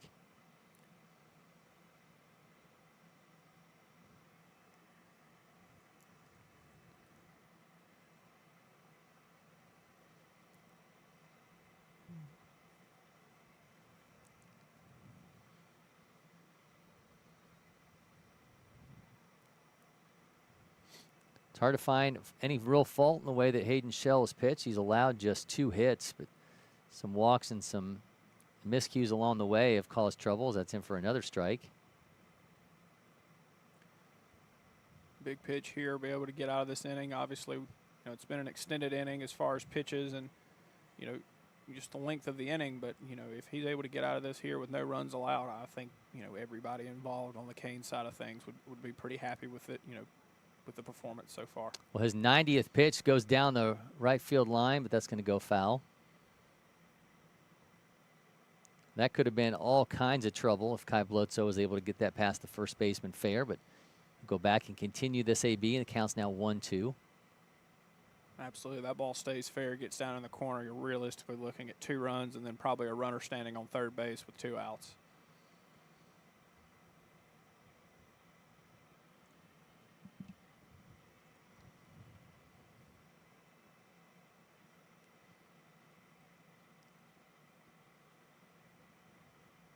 Comes the 1-2 from Shell. Runners at 1st and 2nd. Gets him in the outside corner. Great job by Hayden Shell to get himself out of that jam. The pitch count 91 pitches, but man, he's going to love that last one as he's getting an inning strikeout, strands 2. But Midland continues to lead 4-1. We'll be back from LakePoint Sports. First one I picked up, I just liked it the best. And like I said, I tried a lot of different companies, a lot of different models, and I fell in love with Old Hickory for sure.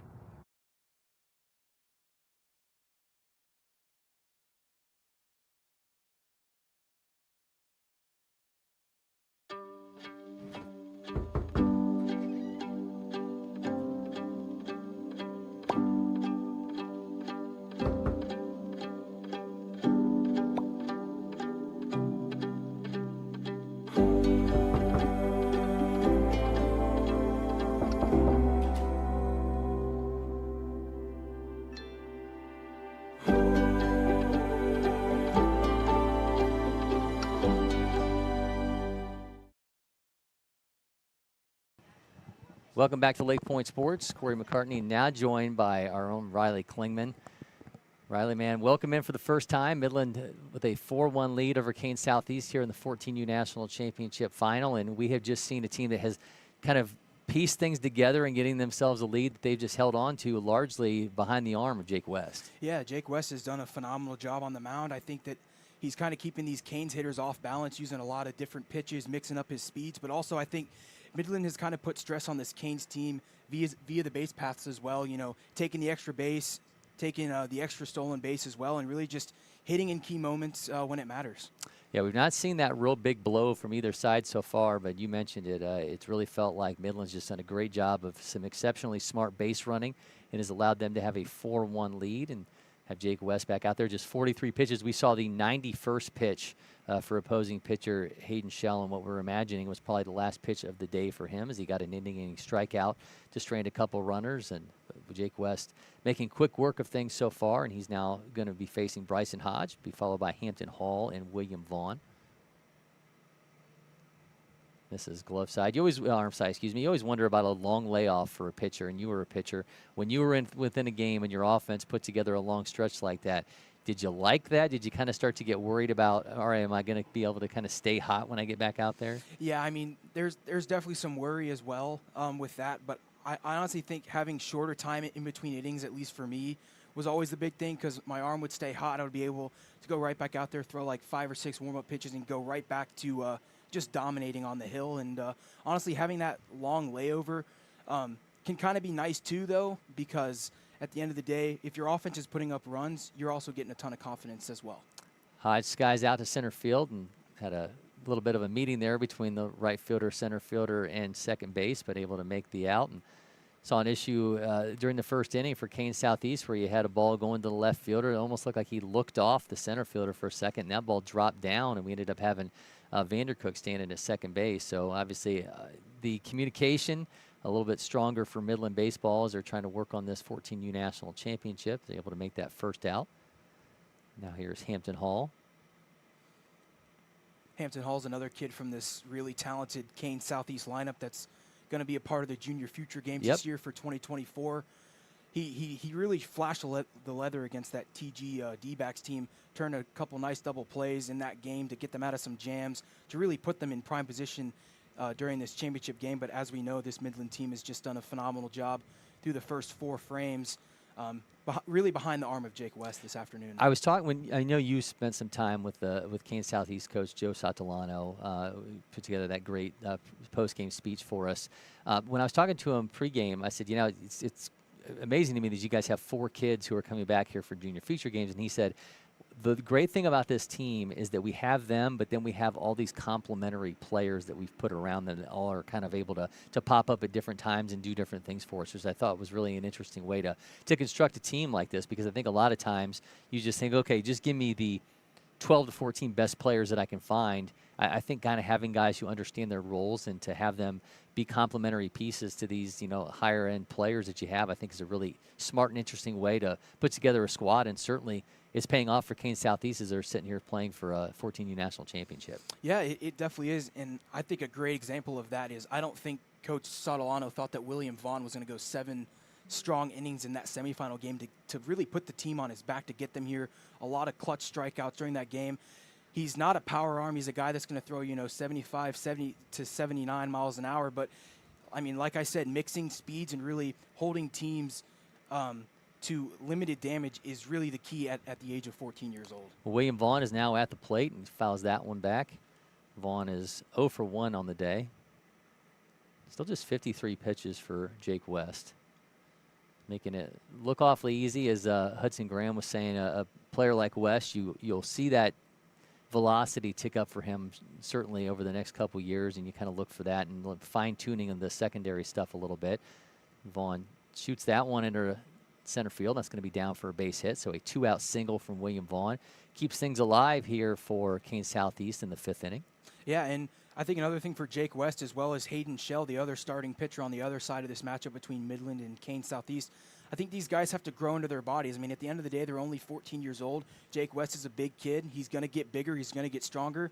And I think we could see this guy potentially in the mid-80s from the left side, and I think that would be phenomenal for him, especially, a lot of D1, colleges are going to be at these future games, and I think Jake West could find himself at one of those games here in the future as long as he puts that work in. Yeah, I made the same prediction with Avery Hunt that I would anticipate seeing both of these pitchers at some point or another rocking a future games uniform, because they have both been fantastic.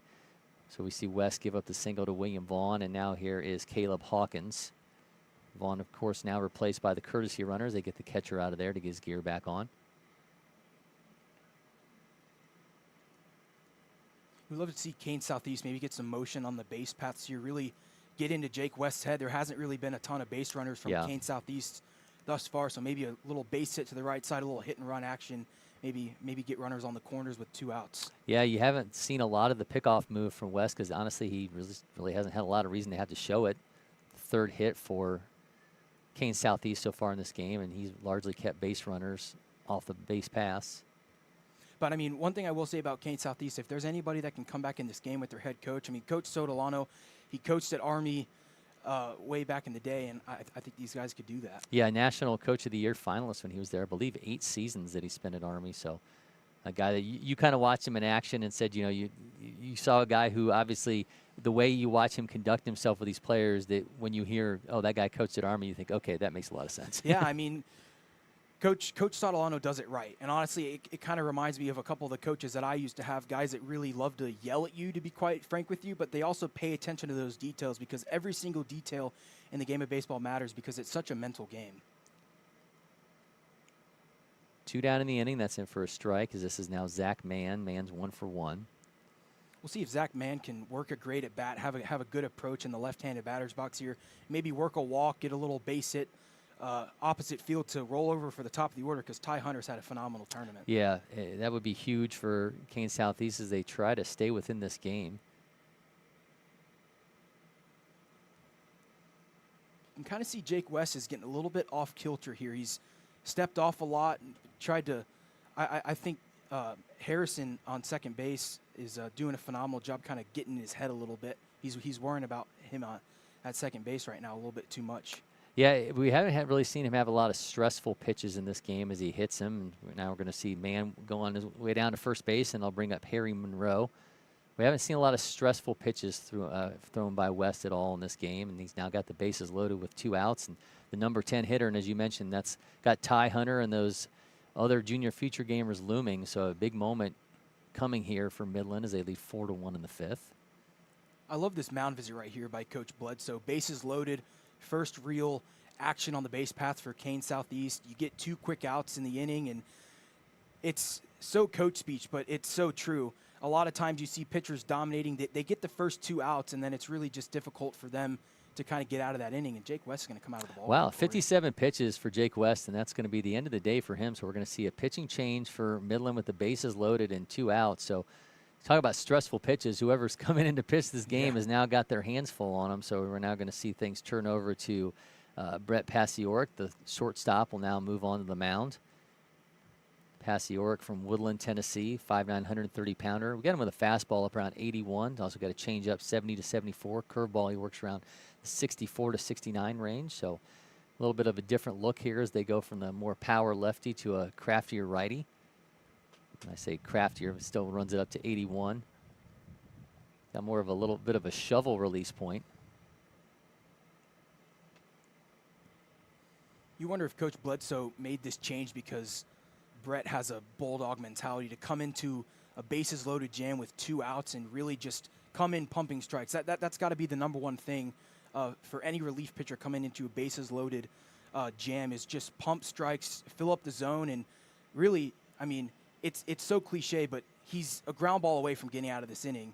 And I mean, I think as long as you pump in strikes, really your coach can't be mad at you for doing that. I feel like I say this every broadcast, but you bring a pitcher in and you think about the changes in a player from the high school season to the travel ball season. A lot of these guys are not necessarily used to coming in as relief pitchers. So you really do. I mean, I think it's a good point. You have to have a guy who has that mentality that he can just come in and throw strikes because he's not going to get his normal, hey, you're starting today. You get to kind of prep yourself the night before. You get to go in and do all your pregame routine. You get to go in and, go through all those motions. It's like, nope, you were playing shortstop. Get out there. You're now inheriting a bases-loaded situation with 2 down. And we're playing for a national championship. Yeah, and honestly, at this point, both of these teams playing in their 9th game right now. It's kind of just like whoever you have left. Yeah. And really, as strategic as you can use those guys, you have to use them as a head coach. Well, starts things off with a strike, does pass York, as he's now facing Harry Monroe. Ty Hunter on the top of that order looming. That one's on the ground. Short gathers, makes the throw to first in time to get out of it. Nice job by Pasioric to get out of the jam and leave the bases loaded. Midland has a 4-1 lead. We'll be back from LakePoint Sports. Where's it written? Only grill burgers? Nowhere. That's where. Now throw on some sausage. And keep it juicy. Boogie woogie jam slam, bust the dialect. I'm the man in command. Come, flow with the sounds of the mighty Mike.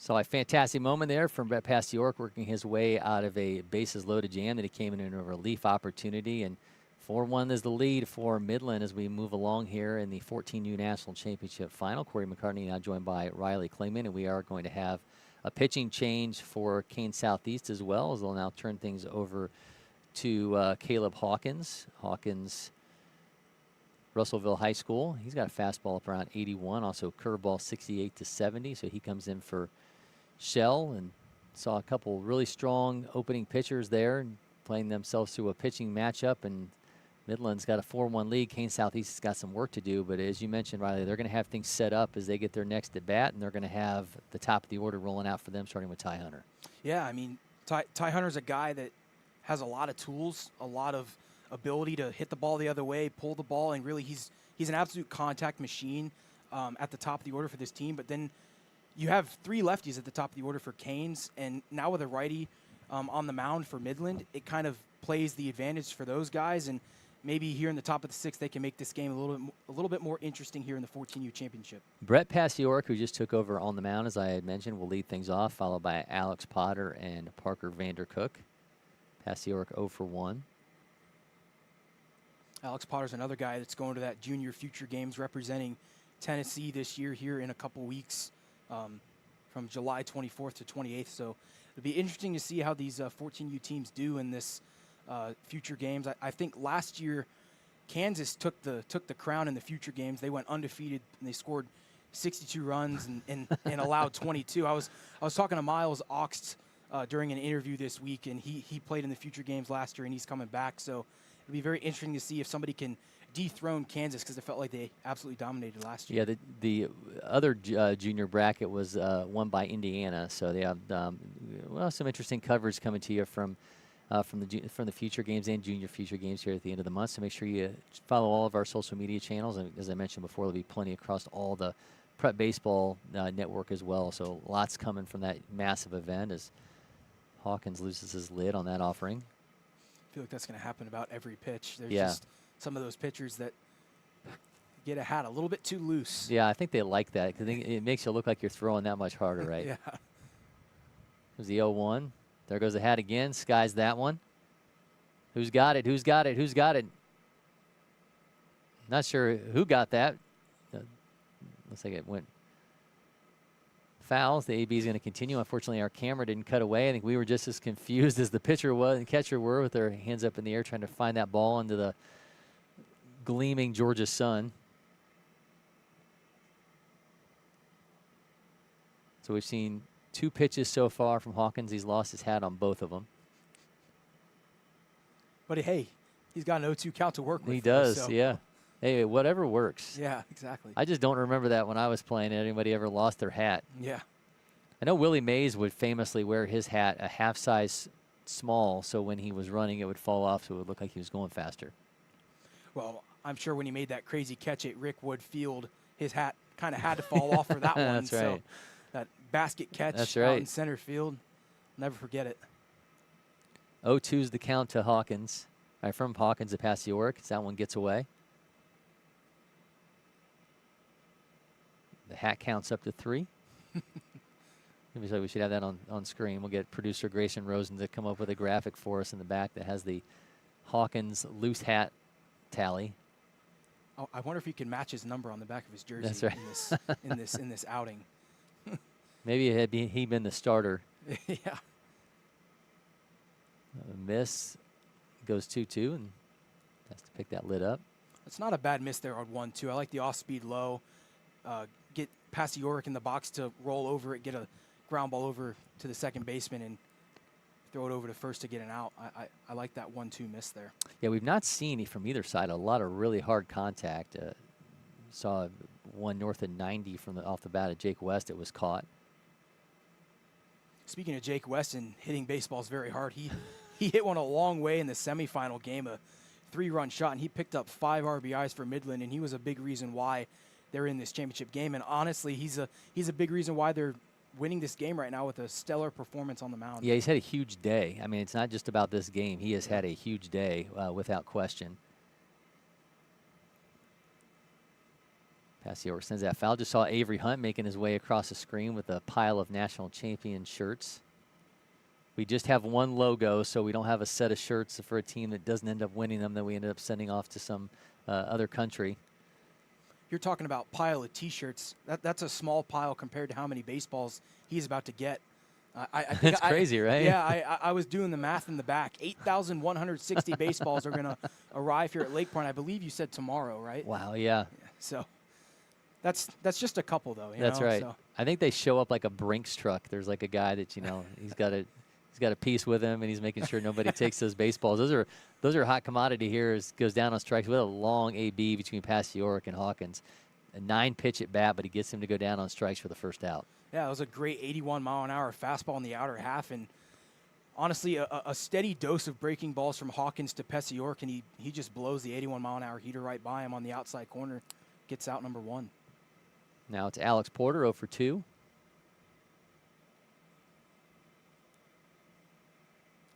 That may be the best pitch that Hawkins has thrown so far that starts him off 0-1.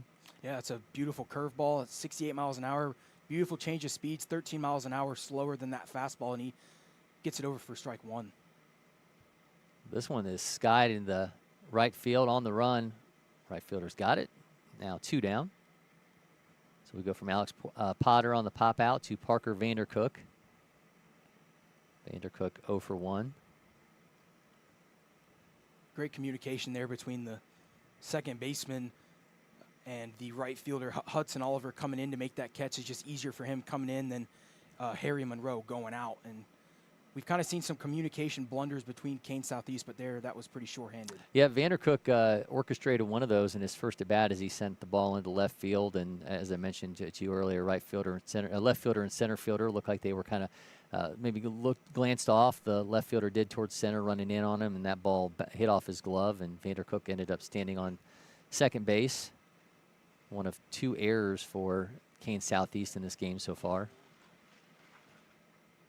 And Midland's got a 4-1 lead here in the bottom of the 5th.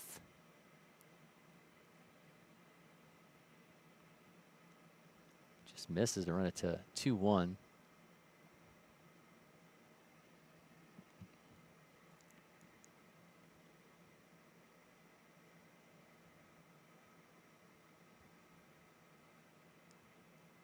Hawkins fires, gets away from the catcher, then runs to 3-1.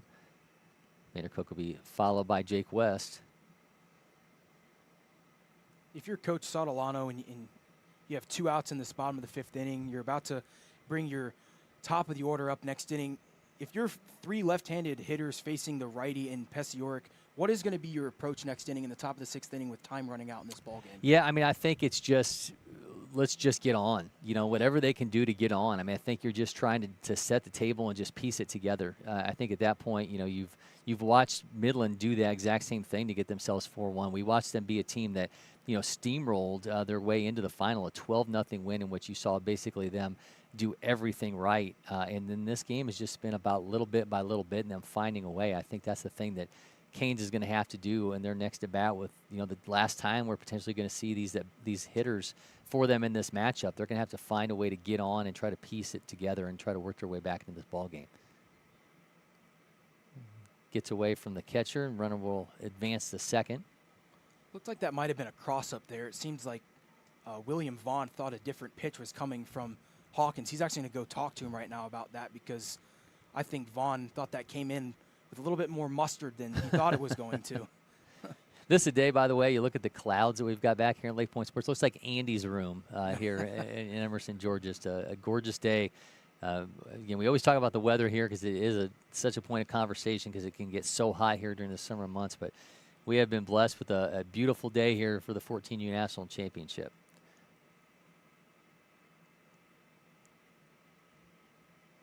Hawkins with the 2-0.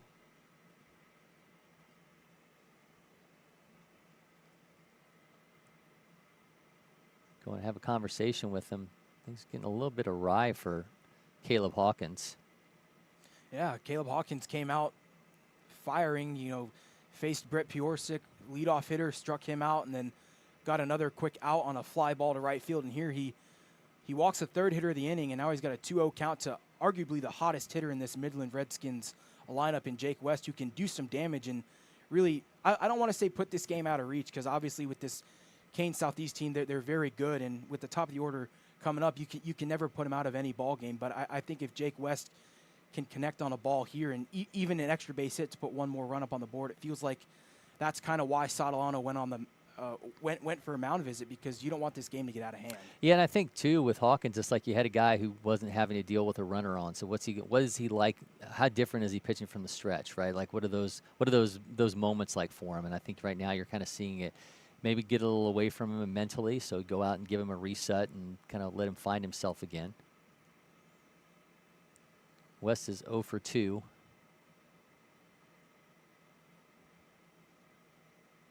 Hawkins misses high, runs it to 3-0. I think even in this moment, Jake West has probably got a green light on 3-0 considering how hot that bat's been. Yeah. But another guy who has also been red hot, Keegan Sawyer, is in the on-deck circle. Some big bats near the middle to bottom of the order here for Midland Baseball.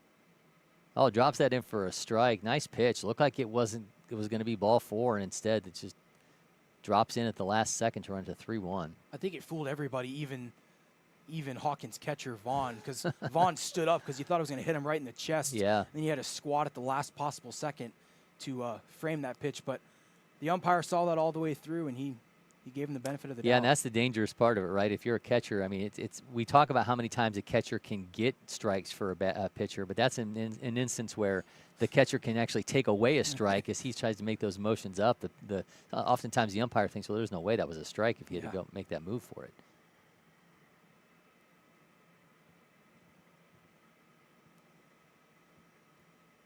All right, here is the 3-1 to West.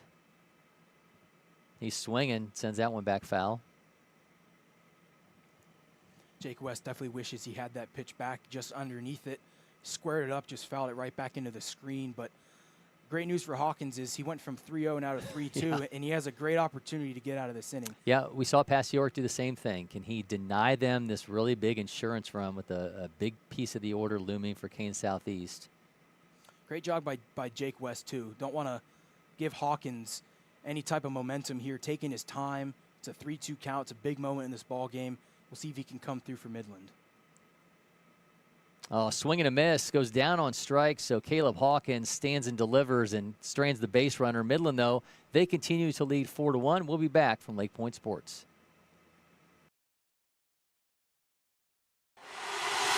Next. Next. Stop. You got it? No. Keep going. Again.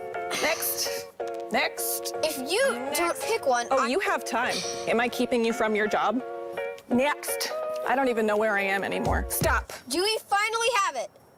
Let's go back to the beginning. Are you Your joking? electric future customized. The fully electric Audi Q4 e-tron.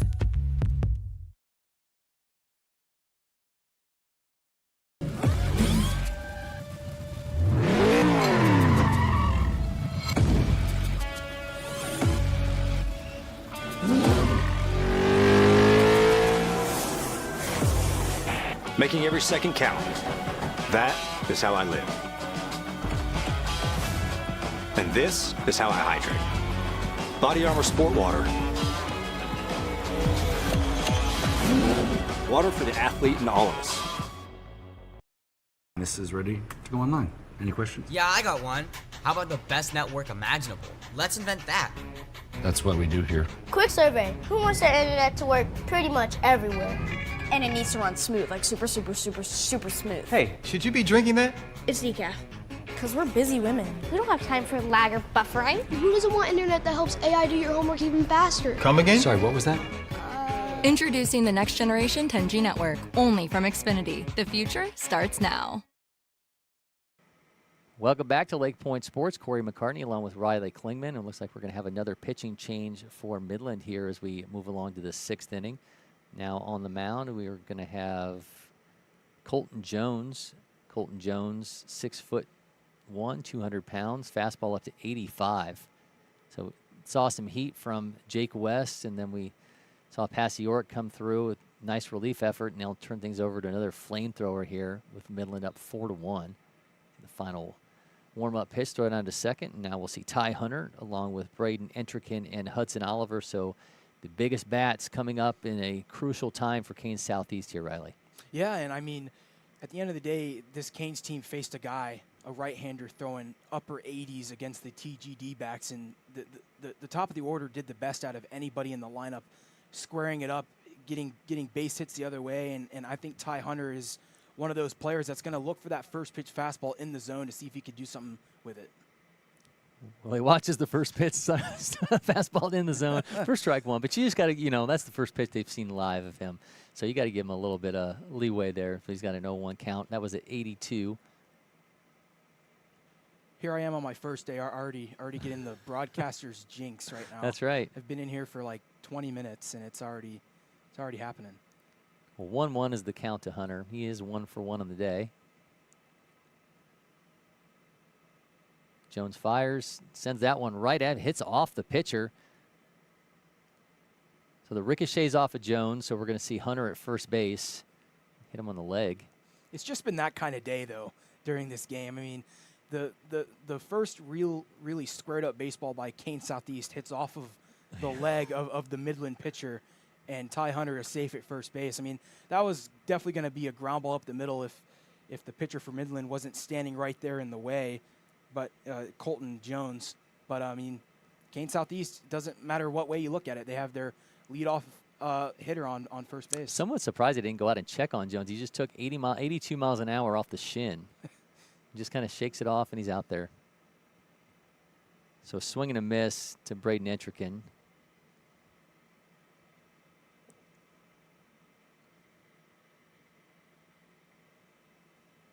Clanches back at his runner.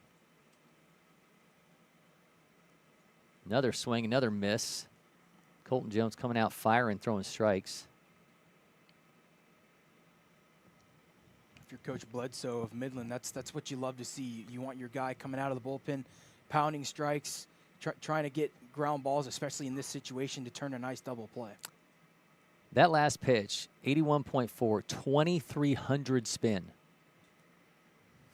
That's pretty darn good for a 14-year-old. Yeah, the major league average is around 2,400. So you're talking about a 14-year-old that's just teetering on the major league average for spin at 81 miles an hour. And also, I mean, that tells you that as a hitter, it looks so much faster than 81 because of how much rotation it has on it. Probably plays up to around 84, 85. Swings through, sends that one foul. It's a nice weapon for Midland to be able to bring in late.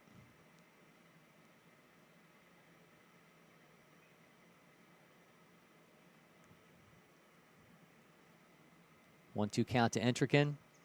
Sends that one to second base. Makes the flip over to second in time for 1 out, but that's all they'll get. Would you have liked to see a hit and run there put on by Coach Sotolano, kind of get a guy in motion, especially with a left-handed hitter up? Yeah, I mean, look, I think you can see this 2 different ways, right? Do you say, okay, we are in the part of the order where these guys are such productive hitters, I feel like they're going to put the ball in play?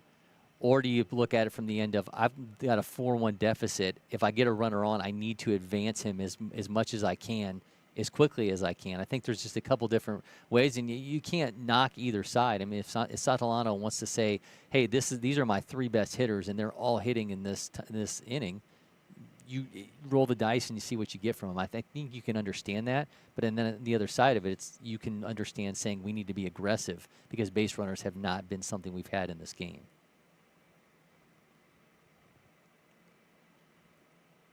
Sends that one foul. And also, I think the other side of the coin, too, is Coach Sotolano. I mean, yes, there's 1 out on the board, but you would rather have that runner in scoring position at second base to keep yourself out of the double play. Yeah. Because then you're a base hit away from making this a 2-run ball game. That's a good point.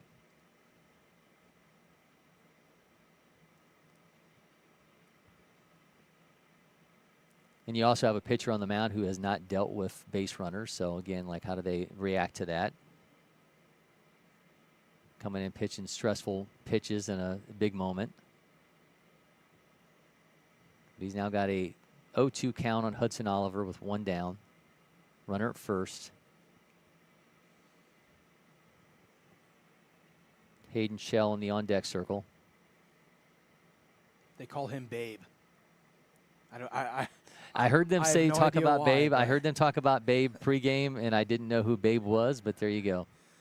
I wonder if they kind of compare him to Babe Ruth somehow. Maybe. I don't really know. He's a big guy. So, he exit velos around 90 miles an hour, gets up there and throws 85. I mean, really the only saying that has Babe in it in baseball is hum Babe, but That's right. I can't imagine that's why they call him that.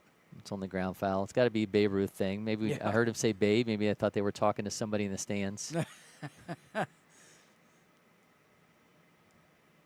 How awesome would it be, though, for Hudson Oliver to get on base, runners on first and second for your cleanup hitter in the order, and like you said, has 90 exit velo capability in that 4 spot, and a guy that can really square up a baseball if it's in his zone, kind of like Jake West does for Midland. Yeah, these are big moments here for Kane Southeast. I mean, this is the part of the order you want in this opportunity. So they can capitalize as that one goes foul. Great AB by Hudson as well. He has the right approach right now. He's not trying to do too much. I can see he's trying to go the other way because that's where Colton Johnson is trying to throw the ball to him. He's trying to throw it on that outside corner, but if Hudson Oliver can stay back on that pitch, the left fielder is playing over, as we just saw in the graphic. If he can hit a double down the line, it could be really great news for Coach Sotolano and this Canes Southeast team. 1-2 count. Let's see what Jones has in store. Hits him in the back, so plunks Hudson Oliver, and he'll be on his way down to first base, and they'll bring up Hayden Shell. It hit him right in that oven mitt in his back pocket. Yeah, it probably didn't hurt then. No. So we'll see if the Babe calls his shot here with 2 runners on, a 4-1 lead for Midland. I think either one of 2 things is going to happen here. I think Hayden's either going to come into the box swinging out of his shoes, or 2, he's just going to try to get a base hit to the right side to be able to bring that runner in from second base, just to kind of pass the baton down the order. Yeah, and I think if you're Jones, you're expecting him to try to be overly aggressive as the cleanup hitter in a key moment. So who plays to who here? Does he go off speed on him, or does he try to challenge him with a fastball that he's expecting? This is going to be a big AB.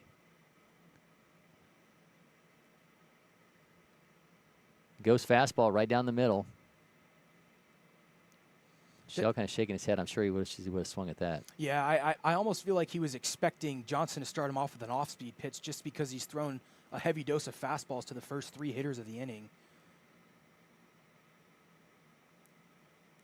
He goes back to the fastball. Shell with a dribbler to second. Nice throw to second for one. Throw back to first to get Shell for the other. Nice job by Midland ending the threat. They continue to lead 4-1. We'll be back from the 14U National Championship Final. So yeah, outrage is trending. Our feed's stirring us up, splitting us up. What if we came out from behind our walls and keyboards just for a sec and just go yard, front yard? Come out bagging, jumping, check on that Johnsonville feed. Let our individual flavors blend together. Yes, block nobody, block party. Keep it juicy. Boogie woogie jam slam, bust the dialect. I'm the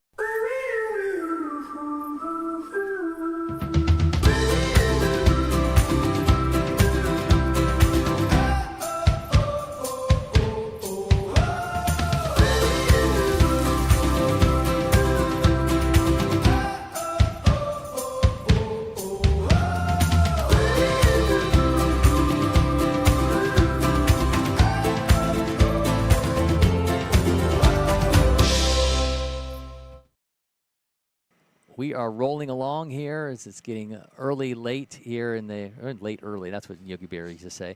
In the National Championship Final here in the 14U division. Cory McCartney along with Riley Clingman. We are in the Audi Marietta Field here at LakePoint Sports. 4-1 lead for Midland Baseball over Kane Southeast. Caleb Hawkins going out on the mound again for Kane Southeast. Saw him kind of find his way through this relief appearance and that they were able to get the inning-ending strikeout to deny Midland some more runs, and I think you got to be happy with what you saw at a guy that maybe looked like he was teetering on, is he going to make it out of this inning? But he's coming back out there again with some confidence. Yeah, definitely some confidence, but I mean, I think one thing that's changed about him from the past inning to this inning is we didn't see his hat fall off in any of the warm-up pitches. Maybe he switched it out. Maybe, you have your cleats that you use when you're in the field. You don't wear cleats here at LakePoint, but you wear your turfs when you're on the mound, and maybe not the molded ones like you're going to wear in the field. Maybe he's got a pitching hat and a fielding hat, and they just kind of got it crossed up. Yeah. You wear the tighter one when you're on the mound. Yeah.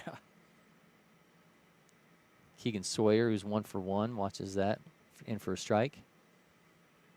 Yeah, Keegan Sawyer, phenomenal catcher, a 1.88 to 1.97 pop time yeah. as a 14-year-old. Yeah, it's amazing to think about where do you find progress in yourself. I mean, it's just all about fine-tuning. As he absolutely rips that one down into the left field.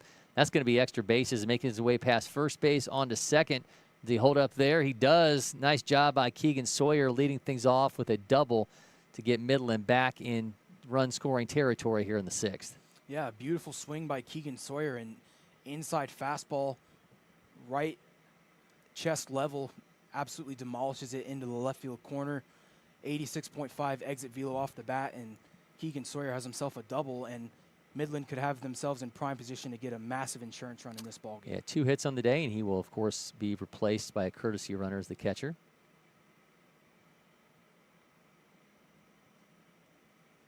I think it's an offensive timeout that was taken by Coach Bledsoe. Yeah, interesting moment here. Get a little bit of a break with Midland up 4-1. You mentioned, I mean, that run at second base feels like it's everything, right? I mean, obviously you've done enough defensively to keep Kane Southeast largely at bay since the first inning when they scored that lone run. But you need this additional run to feel a little bit better and feel a little bit safer about being crowned national champions. We'll see if Keegan Johnson is able to supply that moment. He shows bunt, gets it down. Sawyer's taking off for third. He'll be there. Johnson, is not in time, so he's going to be safe at first. Awfully close play. Looked like they had him easily, but Johnson will be safe, so they have runners at the corners, and now here's Sam Conley. Love that call there by Coach Bledsoe, laying down a bunt. The runner on second base, third baseman likely staying home there, and Hawkins had to cover his position, just got the throw there a little bit too late. Keegan Johnson showing off some speed. Yeah, seriously. Sam Conley at the plate now, and you see the corners coming in. Got their shortstop playing in the grass. Puts that in play. Oh, nice job at second base. The throw back to first to get the double play. Nice positioning there from Harry Monroe to be in the right place at the right time and throw back to first to Shell for the second out. Definitely a hit and run was on there from Coach Bledsoe. That base runner at first base took off right as the leg of Hawkins came up, and it was just an unfortunate double up there. Yeah, that's about the worst place they could have put that ball in play. Was right into the second baseman's glove, and this is Jonas Sakin now at the plate. Sakin 0 for 1.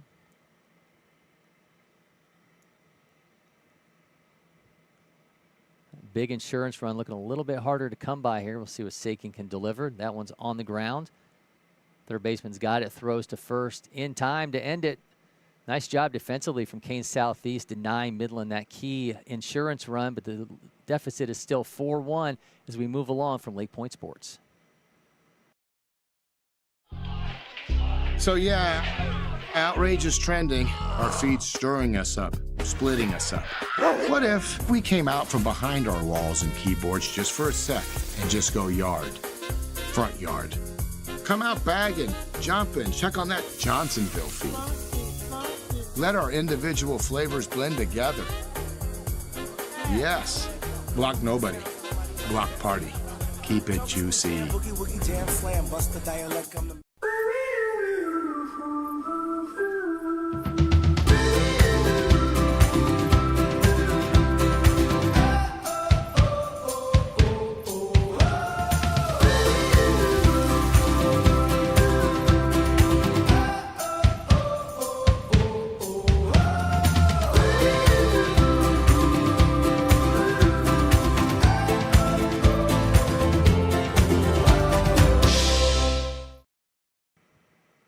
It could all come down to this for the 14U National Championship here from LakePoint Sports, the Outer Marietta Field. Cory McCartney along with Riley Clingman. Midland leads 4-1 over Kane Southeast, and Bryson Hodge, Hampton Hall, and William Vaughn will be at the plate for Kane Southeast here as we roll along.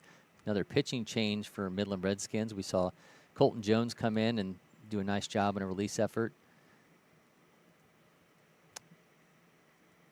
Believe this would be Brett Passiork, but we already saw Passiork pitch once, so got to look and see what happens on the scoreboard here because we have number 6 as Passiork on our lineup. Yeah, both umpires, or 2 of the field umpires walking over to Coach Bledsoe right now. I'm not sure if prep baseball allows you to do that. To have 2 players of the same number pitch within the same game? Well, no, I'm just saying to bring Brett Passiork in the ball game and then take him out in the next inning, and then give him a clean inning. Yeah, he shouldn't be allowed to. I would into. assume he can't go back out and pitch again. So we probably have to have a pitching change if you're going to go away from Jones. Obviously, can't bring the same guy who's already pitched once. It just feels weird the decision here by Coach Bledsoe in the top of the 7th inning to bring back in Passiork, as Jones did so well in the 6th to keep that top of the order from scoring any more runs for the Canes Southeast team. Yeah, Colton Jones looked really good on the mound. I think we're going to continue to have some conversations as we try to sort things out. Yeah, we do have number 6 listed as Passiork. And again, he already did pitch. Okay, so Colton Jones is coming back out onto the mound now. Okay. He's wearing number 19 still. So we do see Colton Jones come back out. I think they did attempt to bring out Brett Passiork for another inning, which obviously you can't bring a guy in, pitch him, pull him out, and put him back in to pitch again. We're going to talk to Avery Hunt about this. Would have been interesting if he would have actually thrown a pitch and somebody would have said, hey, that guy already has pitched, and we have had a situation where, you know, this game is over, you know, from an illegal maneuver or what that would how that would have played out. But we'll see how Avery Hunt wants to deal with this, as we're going to see Jones again back out there. Again, trying to shut things down and finish it off for a national championship for Midland Baseball. And he will again see Bryson Hodge, Hampton Hall, and William Vaughn. Hodge is 0 for 2. Don't know that I've ever seen a team try to do that, to bring a pitcher in after they've thrown once. I don't think I've never seen that either. Maybe they thought nobody was paying attention. Well, I mean, I would hope somebody's either paying attention or looking at their technology for all the different avenues we have to be able to figure out if somebody's already pitched or not. That's right.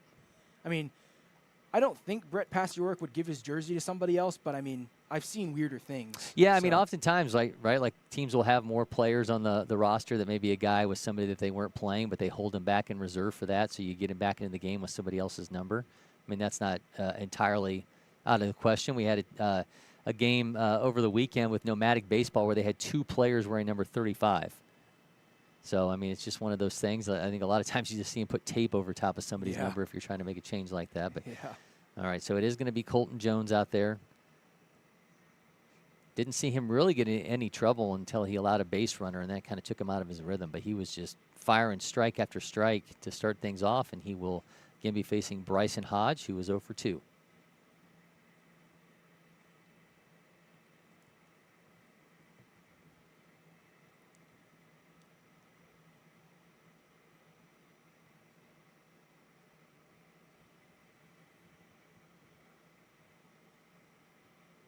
Jones fires strike in there, 81.7 on the readout.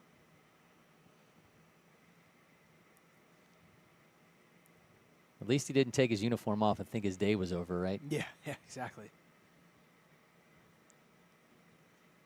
The 0-1 shows bunt. That one goes foul. A little bit too much of that. Now he's got himself an 0-2 count.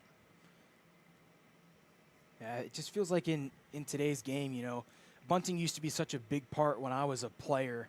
There was one game I bunted 3 times, and we ended up winning the semifinal game by like 1 run because I had like 2 squeezes on. Roller to short, gathers, throws in time.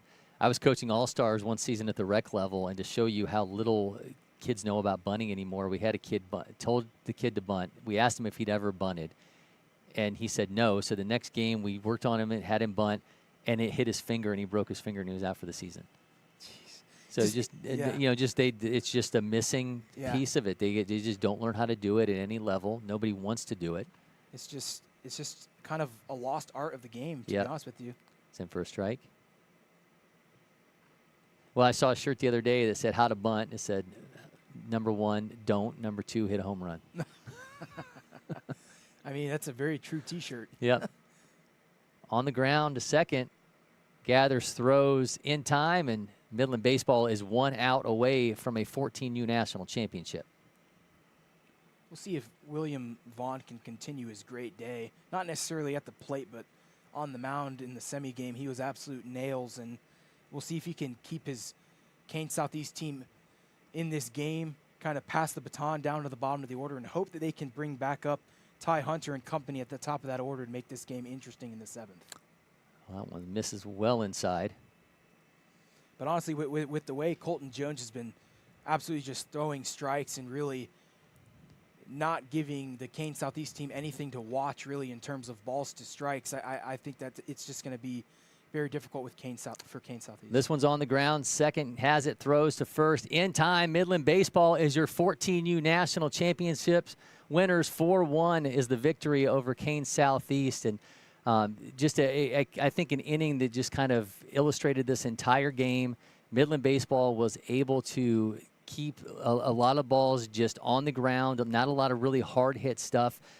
Kane Southeast does come up with 5 hits in this one, but really weren't able to get things going, Riley, and Midland Baseball just able to piece it together and get themselves a national championship. Yeah, I definitely agree, and I think it honestly goes back to Jake West just being dominant on the mound, throwing strikes, and then in terms of the bullpen perspective, we obviously saw a little bit of a fishy thing going on there in the top of the 7th, but Colton Jones comes in, 2 innings of work, absolutely just pouring in strikes. That's what you want to see if you're Coach Bledsoe. And then if we switch it to the base paths, I mean, Midland was just causing absolute havoc and chaos on the base paths between stolen bases, between taking the extra base on simple ground balls at the right side and Coach Bledsoe and company can be happy, and they can be very proud of this team because at the end of the day, they won 9 games to secure this championship game. Yeah, a team that won 12-0 in the semifinals, again, led by Jake West homer, and Alex Potter no-hitter. I don't know that I would have expected them to win 4-1 and have just 4 hits in this game, and had this largely be determined by what the kind of havoc they were able to cause in the base pass. But again, it ends with them getting ready to put on these shirts, as Avery Hunt just gave them, as you saw Avery earlier in the broadcast, give them their shirts as they don them as national champions. I don't know that I would have seen this game playing out the way it did, but the kind of contrast in styles, the way they were able to win in the semifinals and then in the championship game, I mean, I don't know that you can be anything but impressed by Midland. Yeah, I would definitely agree. I mean, both teams definitely pay attention to details. We know Coach Sotolano does that for Kane Southeast, and we know Coach Bledsoe does that for Midland. It was kind of a battle of 2 kind of top dogs in this 14U tournament. I mean, Kane Southeast and Midland, they just played dominant baseball throughout this entire tournament. So honestly, I wasn't very surprised about this being a close game, honestly, with the semifinal the way it was, because without that Jake West home run there, that's kind of a different game. But honestly, I thought this was a well-rounded game. Honestly, Kane Southeast could have done better at the plate in terms of, getting runners in motion, using their speed. But at the end of the day, Midland is the team that does that, and they're crowned champions. And this felt like a little things game, right? I think it felt from the very get-go when both teams had those runs in the first inning and the way those came. This was just all about who was going to do the little things right, and ultimately, at the end of the day, it was Midland Baseball that ended up doing the little things right more often, and you see them getting there as they pose for their championship photo with the graphic, and Avery's got to get his phone out and take that obligatory shot for the Prep Baseball Georgia accounts as all the parents get in there and take their own shots. It's always a cool moment. And, it's worth noting, and Avery Hunt talked about this before, we do give national championship rings as part of the process here. So these guys, a couple months from now, will end up getting personalized rings as national champions. So this isn't like, some of your other tournaments where a tournament director walks out and he's got a bag full of rings and he's giving everybody one of them. These kids are going to get personalized rings that are going to be dictating that they are national champions at the 14U level. So a really cool thing looming there for Midland. Yeah, they're getting that high school state championship treatment from Prep Baseball. That's a far away shot. You got to get some depth on that shot with the big lens. So that's really far away. Yeah. I wonder if is that a parent or is that? There was a guy who was behind the plate taking shots for him, so I think it may be a parent. It may be maybe somebody they brought in as a photographer, but we're seeing Midland holding this pose for a long time as you go from the way far out shot from the professional photographer to the iPhone, where you get to get a little bit closer and get that final shot. But Midland Baseball is your 14U national champion. We'll be right back as Riley and I talk player of the game.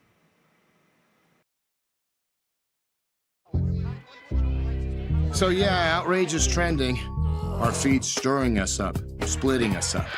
What if we came out from behind our walls and keyboards just for a sec and just go yard, front yard? Come out bagging, jumping, check on that Johnsonville feed. Let our individual flavors blend together. Yes, block nobody, block party. Keep it juicy.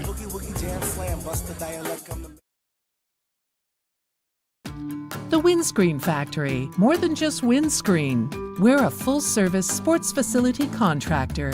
We manufacture windscreen for sports and construction, do fence repair and installation, and fabricate field netting and batting cages. In addition to manufacturing the products, we also install upon request. We make safety padding for backstops, rails, and walls, as well as full-service print shop with logo, branding, and signage capabilities. Please call us for a quote today. Back to LakePoint Sports, Cory McCartney along with Riley Clingman, Midland Baseball, 4-1 winners over Kane Southeast as they are the 14U national champions. And Riley, when we often talk player of the games, we usually talk about a guy who had a master performance in that game. And Jake West was certainly crucial in Midland Baseball coming away with this victory. 4 2/3 on the mound, allowed 4 hits, 1 earned run, just 1 strikeout, didn't walk anybody.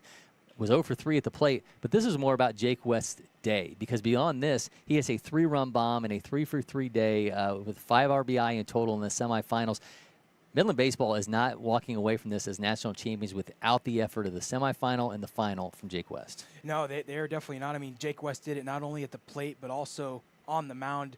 Jake West didn't go the distance in this ball game, but he did enough for this Midland team. He got ground balls when he needed them. His team turned double plays and played great defense behind him when he was on the mound in this championship game. He's not going to really overpower you as a big left-hander, but he's going to mix up speeds. He's going to throw a lot of different types of pitches. He's going to do a lot of different tunneling in terms of going away with pitches, going on the inside corner. But also, let's take it back to that semifinal game. I mean, an absolute bomb from Jake West to get his team to this place.